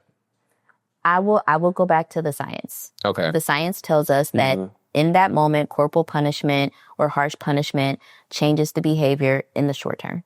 But it's not a long term. It is not a long-term fix. And so I think for that parent, what I'm thinking is like, well, it'll probably alleviate the thing in the moment for sure. It'll get you out of it in the moment. It's not going to be your long-term fix. And so I guess it makes me think about, what is it that you want? Do you want this thing to be eliminated in the moment? Or are you wanting something more long-term that'll actually stick and be, you know? Yeah. In the moment, yeah, it'll change the behavior.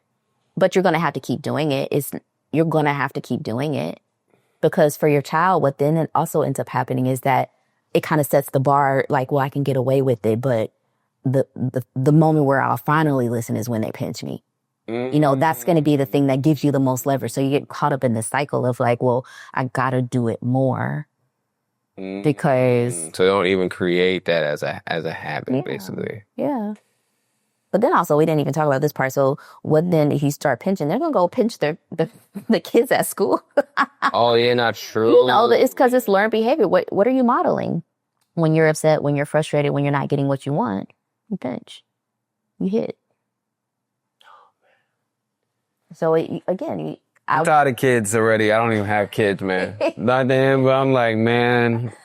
So parenting now, today, it's really asking you to really think about what it is you want. You want something to change in the short term? It'll change in the short term, but there's going to be these unintended consequences. Or are you going for the long game? We just need,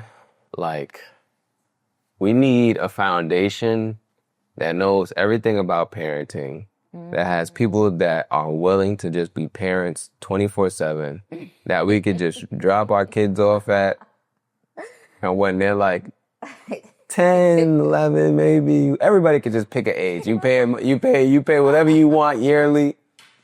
It's affordable. The government takes care of it, and you go pick your kids up at whatever age you want. That's what we need. We need like a child center. It sounds like a prison now that I think. I was going to say, you sure you want that? I don't know. I don't think that, because also there's so much joy in it too. We're talking about the hard parts, but there's so many really joyful moments, especially when you're doing the hard work of really thinking about how you want to heal, how you want to parent differently. There's a lot of joy and a lot of good moments in addition to the challenges and the nuance and the complexity. It balances out ultimately, which is beautiful. I hear you, but I'm just thinking about all of the things that we talked about today, and I'm like, man, I got to go back to my fiance. We got to have some conversations. Yeah. We got to shift some perspectives potentially, man, on this thing. Because initially, when I first started this podcast, I believed wholeheartedly in corporal punishment. Yeah. So my perspective has shifted completely. Yeah. So, I don't believe in the beatings at all. The pinches, I'm struggling with for sure. But I definitely don't believe in what I used to believe at all. And I know that there's other routes and options. I just struggle with what you mentioned of my child, for lack of better words, being disobedient and me not having a response to that, but outside of it being corporal. But like you said, science shows that it's not a long-term. No, it's not a long-term thing. Yeah, it doesn't make long-term changes. And what I also want to offer is that, again, with parenting, it's a new experience, even when you're a seasoned parent. And so with anything, when it's new, you need exposure and practice to feel comfortable and confident. And so maybe it's for you or for a listener who's, listening and they're like, I don't know how to handle that moment. Well, you don't know because you haven't been in it yet. Maybe you have to give yourself some time to actually experience, well, what does it feel like if my child says no and I don't know what to do next? It's okay not to know what to do next, but you got to actually experience that to then become skilled and confident in knowing what to do. Right. For a parent listening like me, that's man, I don't want to create the same habits, or I don't want to implement the same things that my parents did that may not have necessarily been the best. What are some small changes that we can make to make sure that our next generation, our children, have a better chance of being successful, more whole individuals? Yeah. Yes. My first thought was, of course, therapy. Okay. Go to therapy, please. I know you advocate for that on the podcast. Mental health is so important. And a lot of times, even what I do in therapy with my clients, I work with a lot of parents who want that. They want to change how they're parenting, do it differently. And they notice that there's these hangups or struggles, or they find themselves in a moment where they're doing the exact same thing that their parent did. And they get I did not want to do that. I don't know how I got here. And so what I will say is therapy can be a really good place to build awareness around what happened to you, what you experienced, and then start to unlearn it, because you were a child with your own parents and experienced how they parented you for 18 some years. Yeah. It takes time to wrap your mind around all that, but then start to unlearn it and then do something different. Yeah. And so really, I think the first step And the most powerful step is self-awareness and reflection, and doing that with support. Because the more aware you are of what your past experiences were, how it made you feel, and then what you want to do about it, you then are able to make different decisions or take different actions. And so, like, you know, it could be things like therapy or, you know, making sure you find a good group of people, friends or whatever, who are aligned in how you want to do things. Because sometimes people feel unsupported in how they want to change. Yeah. You know, maybe they're getting pushback from their family, like, nah, your kid need a whooping, or like, you need to do this. And they're like, no, I don't want to do that. But they feel insecure and just shaky because it's like, wow, I don't have enough people in my life who are supporting me and validating that what I want to do is okay. Yeah. You know, how I want to change is okay. So you need that support. And you need time to, again, dig deep to really understand what you didn't like about how you were parented and how you want to do it different. You keep bringing up stuff, Dr. Hammer. Keep bringing up stuff. Man, I am thinking right now, man, because another thing that I'm worried about when I become a parent is everybody telling me how to be a parent. Right. Everybody in my business. And they will. Yeah. Yeah. So how do you navigate that? Because everybody that's been a parent before, when they see new parents, everybody wants to tell you what you should or shouldn't be doing. So how do you navigate that as a new parent? You kind of just got to shut out the noise. And that's why I think doing stuff like this, like listening to a podcast like this before becoming a parent is really helpful, because it makes you stop and think about what's going to be important to you, right, what you want to remember, what values you want to instill. It gives you things to think about and talk about with your partner around it too. Yeah. Really, like, being very intentional about thinking about this stuff now before you become a parent can help you to, like, block out the noise and then identify the people who you can go to for support. Because it's helpful to have maybe other seasoned parents or other family members who can guide you, as long as y'all are aligned. Yeah. Because if you're not aligned, it can just feel irritating or discouraging or just not helpful. Yeah. Can we set boundaries? Are there any ways that, any tips for setting boundaries? With, like, other people? Yeah, other parents. Yeah, you just simply say, thank you so much. Right now, I really am working on, you know, my own expectations and how I want to do this. Thank you for your feedback, but I'm okay. Yeah, you simply just say, thank you so much. I'm not open to that right now. However you want to say it, you know, or if it's like a family member who constantly is giving their input, have a conversation with them and just say, hey, I actually don't want to have this conversation anymore. I don't want to talk about that anymore.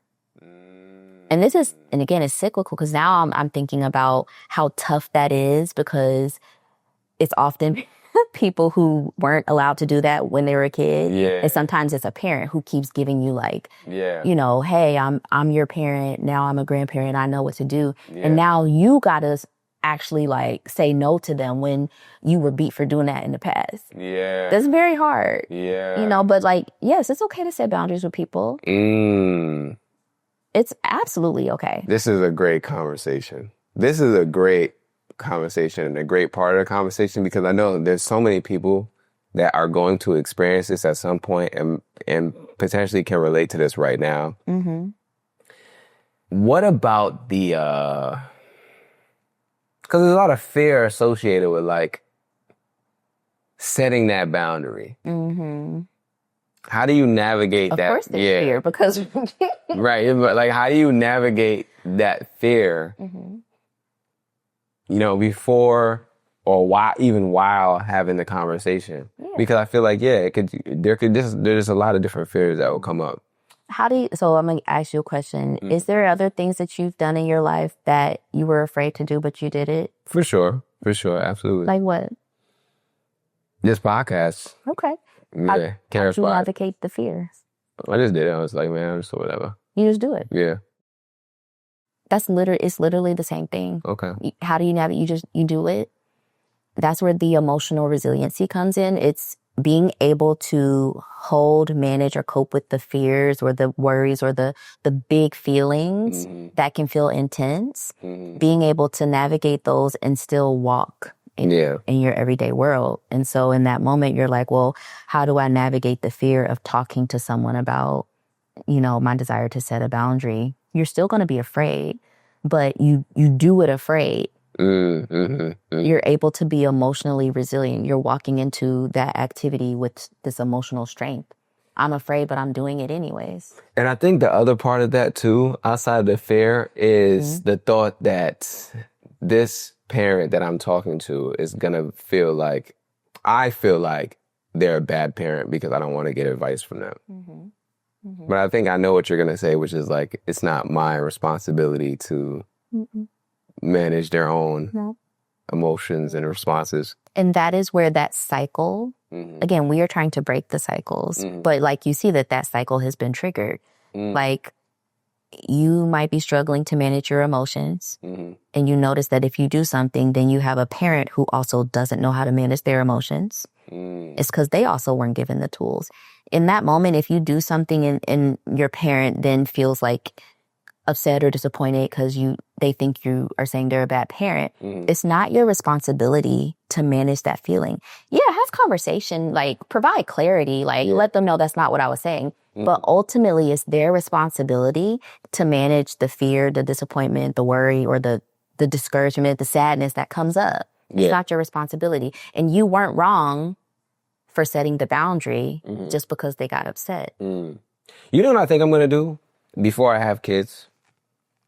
Since everybody's so interested in Naeem and I having kids, I'm just going to sit down with all the parents in our lives. And I'm going to say, listen, when I tell them like that, when we have the conversation that we're pregnant, we're also going to have the other conversation about parenting. Yes. And we're going to be very clear about, listen, if we need advice, we will ask you. Because I think it's way easier to set the boundary before things happen. Exactly. Than to then try and set and enforce after. In the moment. Yes. Right. And I think everybody's going to be excited hearing about the pregnancy.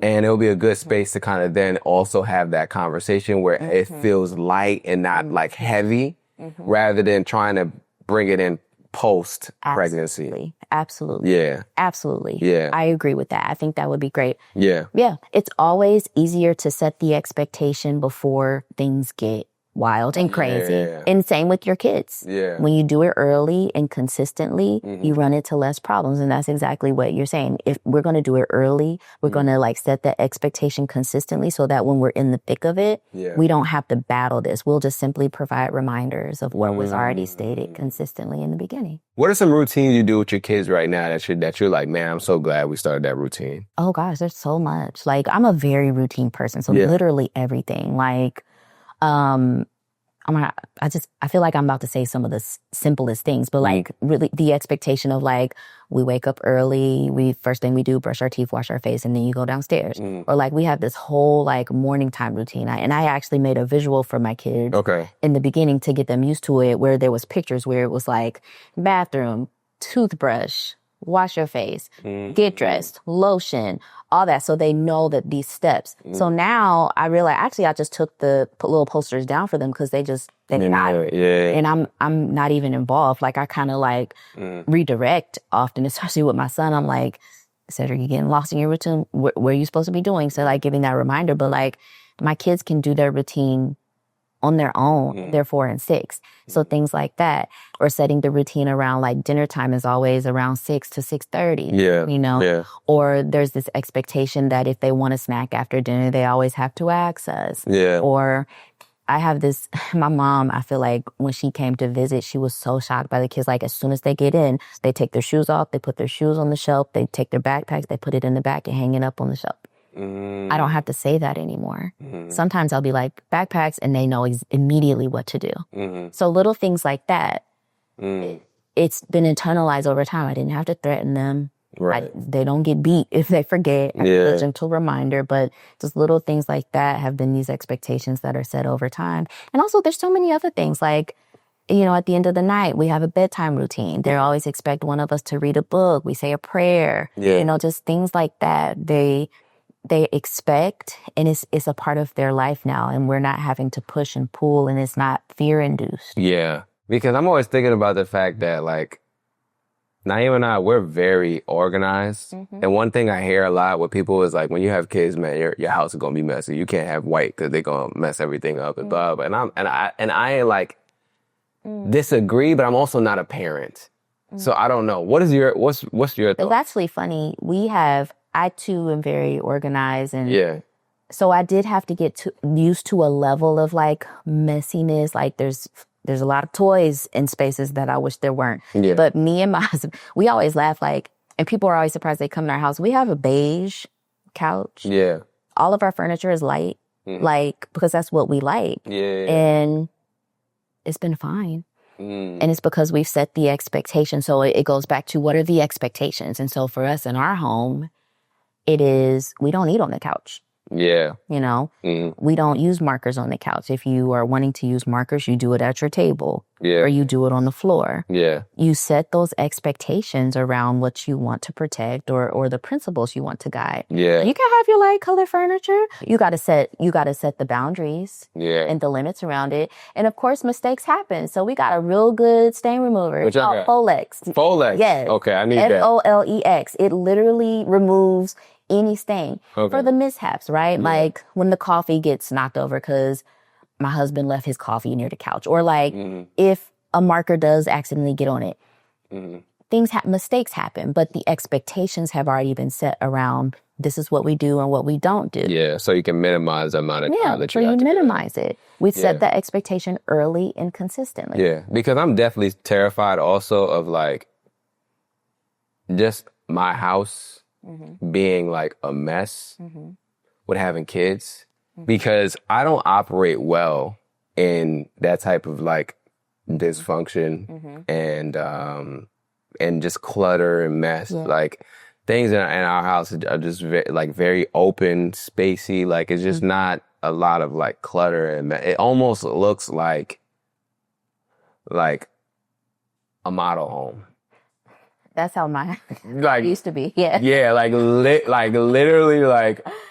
Yeah. Are you sure? Is this house being shown? Yeah, like literally. So I struggle with the idea of like that turning into this tornado of things all over the place because you have kids. So I'm glad that you mentioned that. Yeah, no, I think the book will help with that. Okay. Because I also was like that. I remember like when I had my own apartment and my parents walked in and my dad was like, it looks like it's unlived in. And that's how I lived.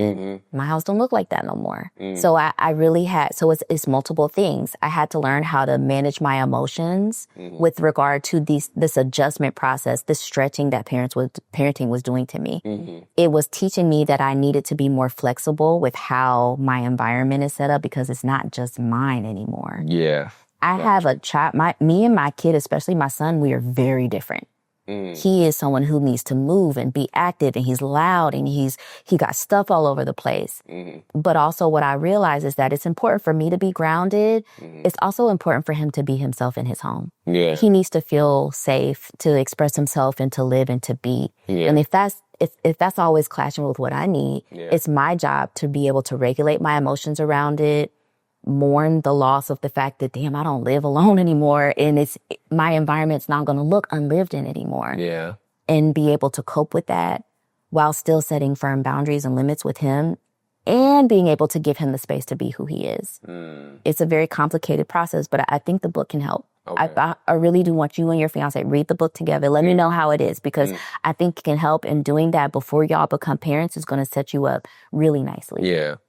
I like that. What's the name of the book again? Because I have it here. A Parent's Guide to Self-Regulation. So it's A Parent's Guide to Self-Regulation. It says a practical framework for breaking the cycle of dysregulation and mastering emotions for parents and children. Like I told you, I'm going to read this book. I actually have a flight tomorrow. So I'm going to have a lot of time. Good. And I'm not going to lie to you. I love the fact, this may be just me, I don't read a lot of books. So I love when books are like less than, because you have what? It's less? Easy. Yes, you have less than 200 pages. Parents are dysregulated. I can't ask them to read we're not reading a Harry Potter novel right now. They just quick. And the text is large on the pages. So I know I could read this in probably a few hours. Yeah. It's also on Audible if you need an audio version. Ooh. So there's multiple ways to take it in. I was definitely keeping parents in mind because if you're dysregulated, it's going to take you a long time to get through a long book. This is an easy read. It's not complicated. It's going to get you to think and get you to really think about who you want to be as a parent and how to start making some of those changes. So I think it'll be helpful. Do you do groups? That is my plan in 2026. Okay. I used to do a lot of groups around the pandemic. And my goal is to actually start a group for parents who are wanting to become more emotionally regulated for 2026. We'll talk. Yeah, let's talk. Because I'm thinking if you got fathers who need a group specifically for them, that can be worked out. Yeah, because we got some men in Safe Haven, a lot of dads in Safe Haven, and I know they could use this. We got dads that are like going through co-parenting stuff. We got dads that are new dads. You know, I think it could be helpful, and I think something that's truly cultivated for dads because moms and dads are very different. Yeah. Y'all can be aligned in terms of what you want, but it's going to look different. And I think because of the way that men are socialized, they need something that's truly tailored for them. For sure. Because we often are going through the same things, but it's looking and feeling different. Absolutely. And so I think something like that could be really helpful. So we have a segment on the podcast. It's called Dig Deeper, Ask Deeper Questions. And the reason why we had this segment is because I have a friend and his friend passed by suicide this year. And so my friend challenged me to ask deeper questions on the podcast, to talk more about depression, suicide ideation, that kind of thing. Because we talk about it, but sometimes if we have a conversation about parenting, we're probably not going to touch on depression too much. So do you mind if we get deeper and have those conversations? Okay. So my first question to you is, have you ever been through depression, suicide ideations? If you have, what was going on around that time? And if you are currently going through it, what are you experiencing? Ooh, great question. So what I will say is I'm lucky to not have experienced suicidal ideation. Okay. Of course, because I'm a psychologist, I've worked with a lot of people and children included who experienced that, but I myself have not experienced suicidal ideation. I have experienced depression. Okay. In many phases of my life. I believe thinking back, I probably was depressed as a teenager. Okay. For a number of reasons. Yeah. I also remember feeling a depression right after I got married, which was so surprising because you wouldn't expect like, oh, you're married, it's a happy time. Yeah. But when I think back on it and I look what was going on for me was that it was this buildup of all these exciting things and all these things I was looking forward to. And then it happened. And then it's like, not that things declined, but it's back to real life. And it was just this drop of excitement and like things to look forward to in that adjustment of settling into everyday life. Yeah. It took some adjustment for me. And so it was a few months where I just felt low. Yeah. And I think it was because for a year or two, it was this exciting time of like, I moved in with my fiance. We got engaged. We're planning a wedding for more than a year. Yeah. And now what? Yeah. You know? Yeah. So that was a moment I recall. And then after I had my kids, I didn't experience depression, but I experienced severe anxiety. I was going to ask you about that postpartum. Yeah. Severe anxiety. What was the anxiety around? So it's so unique and different for everybody. But for me, it was around it was not my first, but my second. I had C-sections for both of them. But after my second, I developed high blood pressure. Okay. Which scared me because my father had actually just passed away from congestive heart failure, which he had for like 20 years. My condolences. Yeah. And so it was a weird time where like I had my second child. She was 5 weeks old. And then I got the call that my dad died. I had to go to Ohio with me and her because my husband stayed back with my son, dealing with healing from a C-section, my own blood pressure being up and down, him just dying from something that was ultimately caused by his high blood pressure. I developed this severe anxiety about was I going to live? Right. Well, you're going to be able to be there for your kids. And so it was like, I remember going back into therapy. I received my own therapy for that time because it was like so frightening for me. I started to develop thoughts around, am I going to die? Is there something wrong with my body? What if I'm not going to be here for my kids? It was the most intense anxiety I had ever felt. And it took about a year for me to move through that. I still have anxiety about blood pressure. Like anytime I go to the doctor's office, my pressure is high just because I'm nervous. But then they're like, well, go home, take it. And when I go home, it's normal. But those are the moments I can distinctly remember feeling either depression or extreme anxiety. And I have a baseline of anxiety.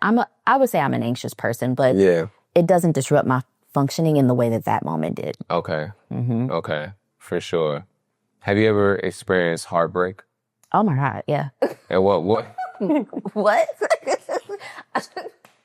At the end, we're like, definitely, I'm going through that for sure. Oh, for sure. I had somebody that I asked about that, and he was like, heartbreak? Nah, I haven't really gone through that. I was like, oh wow, yeah. So I'm interested. So what was the most significant one for you, if you don't mind sharing? This is so funny because I'm thinking like if you would ask my husband, I've asked him before. He's like, nah, not really. And I'm like, really? Yeah. But it's funny because, I don't even know. Honestly, the funny story is me and my husband met in college. Okay. And we dated for about 3 years in college. Oh, so I met like freshman year. Okay. Yep, we met freshman year. Okay. We dated for about 3 years. And he broke up with me. And I'm always like, well, you didn't experience heartbreak because you broke up with me. That probably was one of the deepest heartbreaks I had noticed or felt because I just knew, and this is probably more spiritual, I knew he was the one. I had already envisioned, like, I remember saying to him, we would make such a great team. You know, we would build a good family. And now we're doing it. Right. But at that time, that's not the vision he saw. So that was a moment of heartbreak because for me, it was so clear. Yeah. And he didn't see it. And it was just very hard for me to understand that.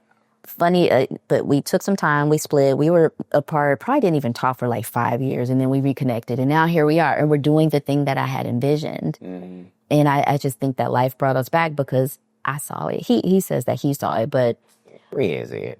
He probably ain't see it for real. But you know that I've had many moments of heartbreak where I felt like I was connected to something or to someone, and it didn't work out, and I've moved through it, multiple times. So how did y'all reconnect? Now I'm interested because I have a similar story. So Naeem and I, we got together when I was in high school, and we went to college together. We broke up in college, and then we reconnected after college because COVID happened. I moved back to New York, and we just kind of like reconnected naturally when I was in New York.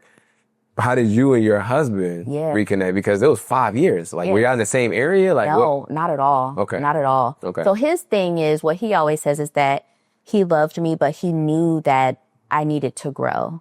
Interesting. He was like my first everything. Okay. So his story was like, I knew you needed to grow, so I had to say no because he also needed to grow. So 5 years passed. I went off to graduate school, did my grad school thing, and I was actually in Oakland, California doing an internship. And he was moving around. He's an engineer, so he did his own thing. Instagram, I think, or like Twitter or something. He like started to see me post, and he was just like, what he says is like, I was just so proud and impressed, and I was ready to like. So he started doing the whole liking my pictures, commenting, and I had completely moved on. Like, listen, I'm on a track to get my doctorate. I'm trying to finish. I was not thinking about this man at all. So it was actually funny to me. I was just like, what are you doing? But like, we just started talking, and we just started reconnecting, and we both were able to see how the other had grown, and then it just started to make sense again. Naturally. So it was just, we were both different places. I think he was in like Pennsylvania. I was in Oakland. I eventually moved to Ohio, and we started to connect. Did y'all do long distance? Yeah, we did long distance for about a year. How was that? It was cool. Okay. Because we knew each other. Okay. Even though we had that 5 year split, but it was fine. He would come see me like every month or so. I occasionally went to go see him. And then after about a year, I decided to relocate where he was. And that's when things started to like, that's like, ooh, we're working through all these things, Yeah. Okay. and then that's when you got to the top. Yep. Okay, I'm seeing now. Have you ever had a time where you felt like deeply misunderstood? Yeah. What was that? What was that like? Do you have an experience that you can share? Yes. Oh, I'm trying to figure out what experience. I felt deeply misunderstood for a while. Now I feel like in my life I don't, but okay, I'm going to try to figure out how to not make this such a long story. No, you're good. And it kind of ties into what we were saying. So one thing about me is I realized that I was always a child who was very aware of what was expected of me. Okay.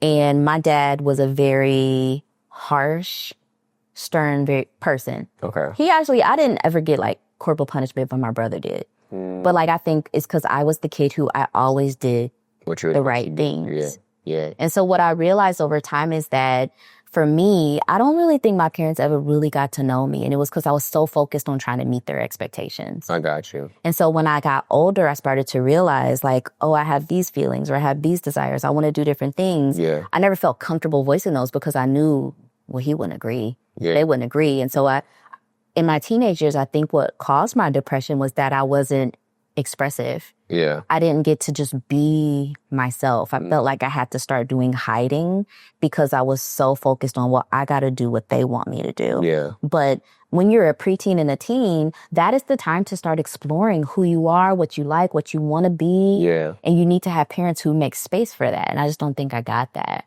Yeah. So I felt misunderstood because I was in a home where I don't think it was really embraced, that I had my own ideas, opinions, and beliefs. And then going into adulthood, it was hard for me to learn how to actually share myself with other people. Yeah. I had to really work at that.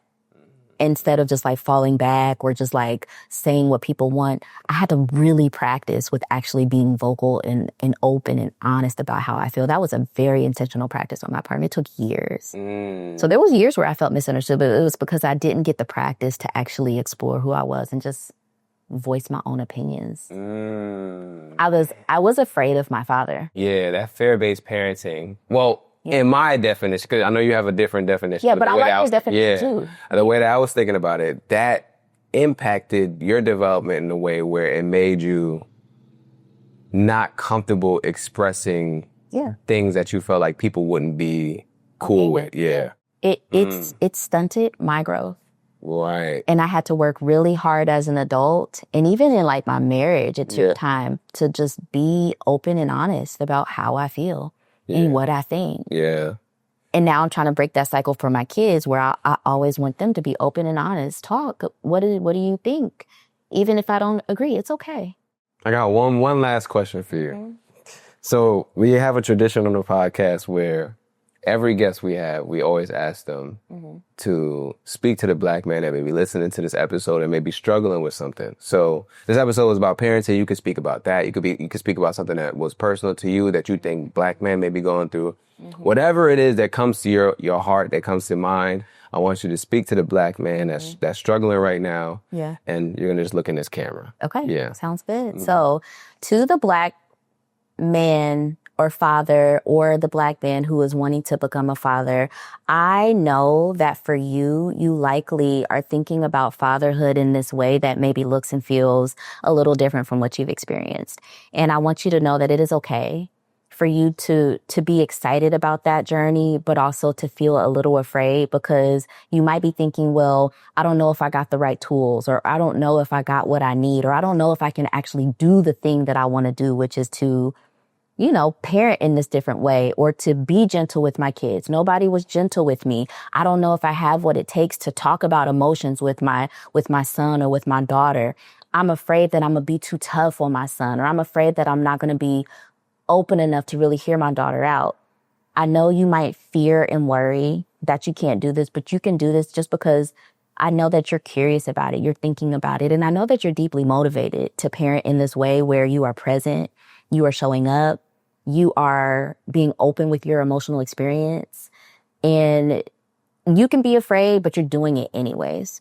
So I know that you're going to be successful, even if it feels like today is day one of you starting this new thing. It's going to be tough. It's going to be hard, but you can do it because you've done hard things before. And so this is just another thing that you get to journey through. So I'm excited for you. I'm excited for you to keep listening to this podcast, keep seeking out the resources to help you parent in the way that you want, because fatherhood has changed and you get to be a part of that movement. And I think it's going to be beautiful and you're going to do great. I love that, Dr. Amber. Can you tell the people where to find you, anything that you have coming up? Are you accepting new clients, all of that good stuff? I am. Yeah. You can find me on Instagram at Dr. Amber Thornton. My website is also dramberthornton.com. I am accepting new clients. So I'm a clinical psychologist. I provide therapy in my private practice, and I am able to do that in 40 plus states. Okay. So DC, Maryland, Virginia, but then like 40 other states. Right. I have a lot of clients who are from a lot of different places in the country. And so we can work together. And I primarily work with people who are adults and or parents who often want to break these cycles that we talked about today, who are wanting to dive deeper into their own emotional experience so that it doesn't disrupt their ability to show up in their life or in their parenting or in their family. And so I'm definitely taking on new clients right now. My goal in 2026 is to do some more groups. So I'm excited for us to talk about something that maybe we can do specifically for fathers around this topic as well. But also my book is a resource, A Parent's Guide to Self-Regulation. And I think that can be a really good one. If you notice that you're having a hard time managing your own emotions and you want to make sure that that doesn't interfere with how you show up as a parent or as a person. I've actually had adults who are not parents say they read that book and it was helpful. Dr. Amber, thank you so much for showing up. This has been great. Thank you so much for watching this episode. If you are planning an event or you are part of your organization's Black employee group and you are interested in having dope Black mental health professionals or myself come in and do a speaking engagement or a workshop or a keynote address or a panel, please click the link in our bio on Instagram or TikTok, scroll down and click book us for speaking and brand deals and fill out the form available on our website. Once you fill out the form, one of our team members will get back to you about how we can collaborate and create something dope for your organization. This is an unparalleled opportunity. We are currently the largest Black men's mental health platform, and we have a few slots available for our calendar year, and we would love to partner with you to create something dope for your organization if it makes sense for both parties, right? So go to the link in our bio, scroll down, click book us for speaking and brand deals, and fill out that form. If you're not on Instagram, the link should be linked in our description of this episode. And it is also on our website. If you go to expressyourselfblackman.com/speaking-brand-deals. That's expressyourselfblackman.com/speaking-brand-deals. If you are looking for a therapist, a Black therapist, and you've had a hard time finding one, you jump from therapist to therapist, or you just don't know how to find a therapist, we are teaching a free webinar. It's completely free, taking you from not knowing how to find a therapist, not knowing where to search for therapists, struggling with finding good therapists for you, not knowing what to look for in therapists, teaching you all of those different things, and also giving you the opportunity at the end of the webinar to be connected with one of our safe haven healers who are Black mental health professionals so that you do not have to go through the struggles of finding a Black therapist alone anymore, right? So if you're interested in that, you want to get connected with a Black mental health professional at the end of the webinar, or you just want to learn how to find a Black therapist by yourself, you can sign up for the free webinar. It's linked in our bio on Instagram and TikTok. You just click that free webinar link. Once you click the link in our bio and fill out the form. You can also find it on our website at expressyourselfblackman.com/links and fill out the form there for our next webinar session. If you're not interested in any of that, right, but you know someone that may be interested in it, all we ask is that you please share it. If you want some of the merch that we show on the platform all the time, that we're wearing on the platform all the time, you can shop it at shop.expressyourselfblackman.com. And once again, we just want to say thank you so much for watching this episode. Thank you so much for supporting us. Please, if you are on YouTube, leave a like, subscribe, comment. If you're listening to this on an audio platform, please leave a review. It helps us out greatly. Thank you so much for your support. We're wishing you nothing but the best and sending you and your family and your loved ones love and light. Peace. Sometimes I know you feel like you ain't got nobody to speak to. A shoulder to lean on somebody you could preach to. No, you need to hear it, my brother, I love you. We got way too much to live for.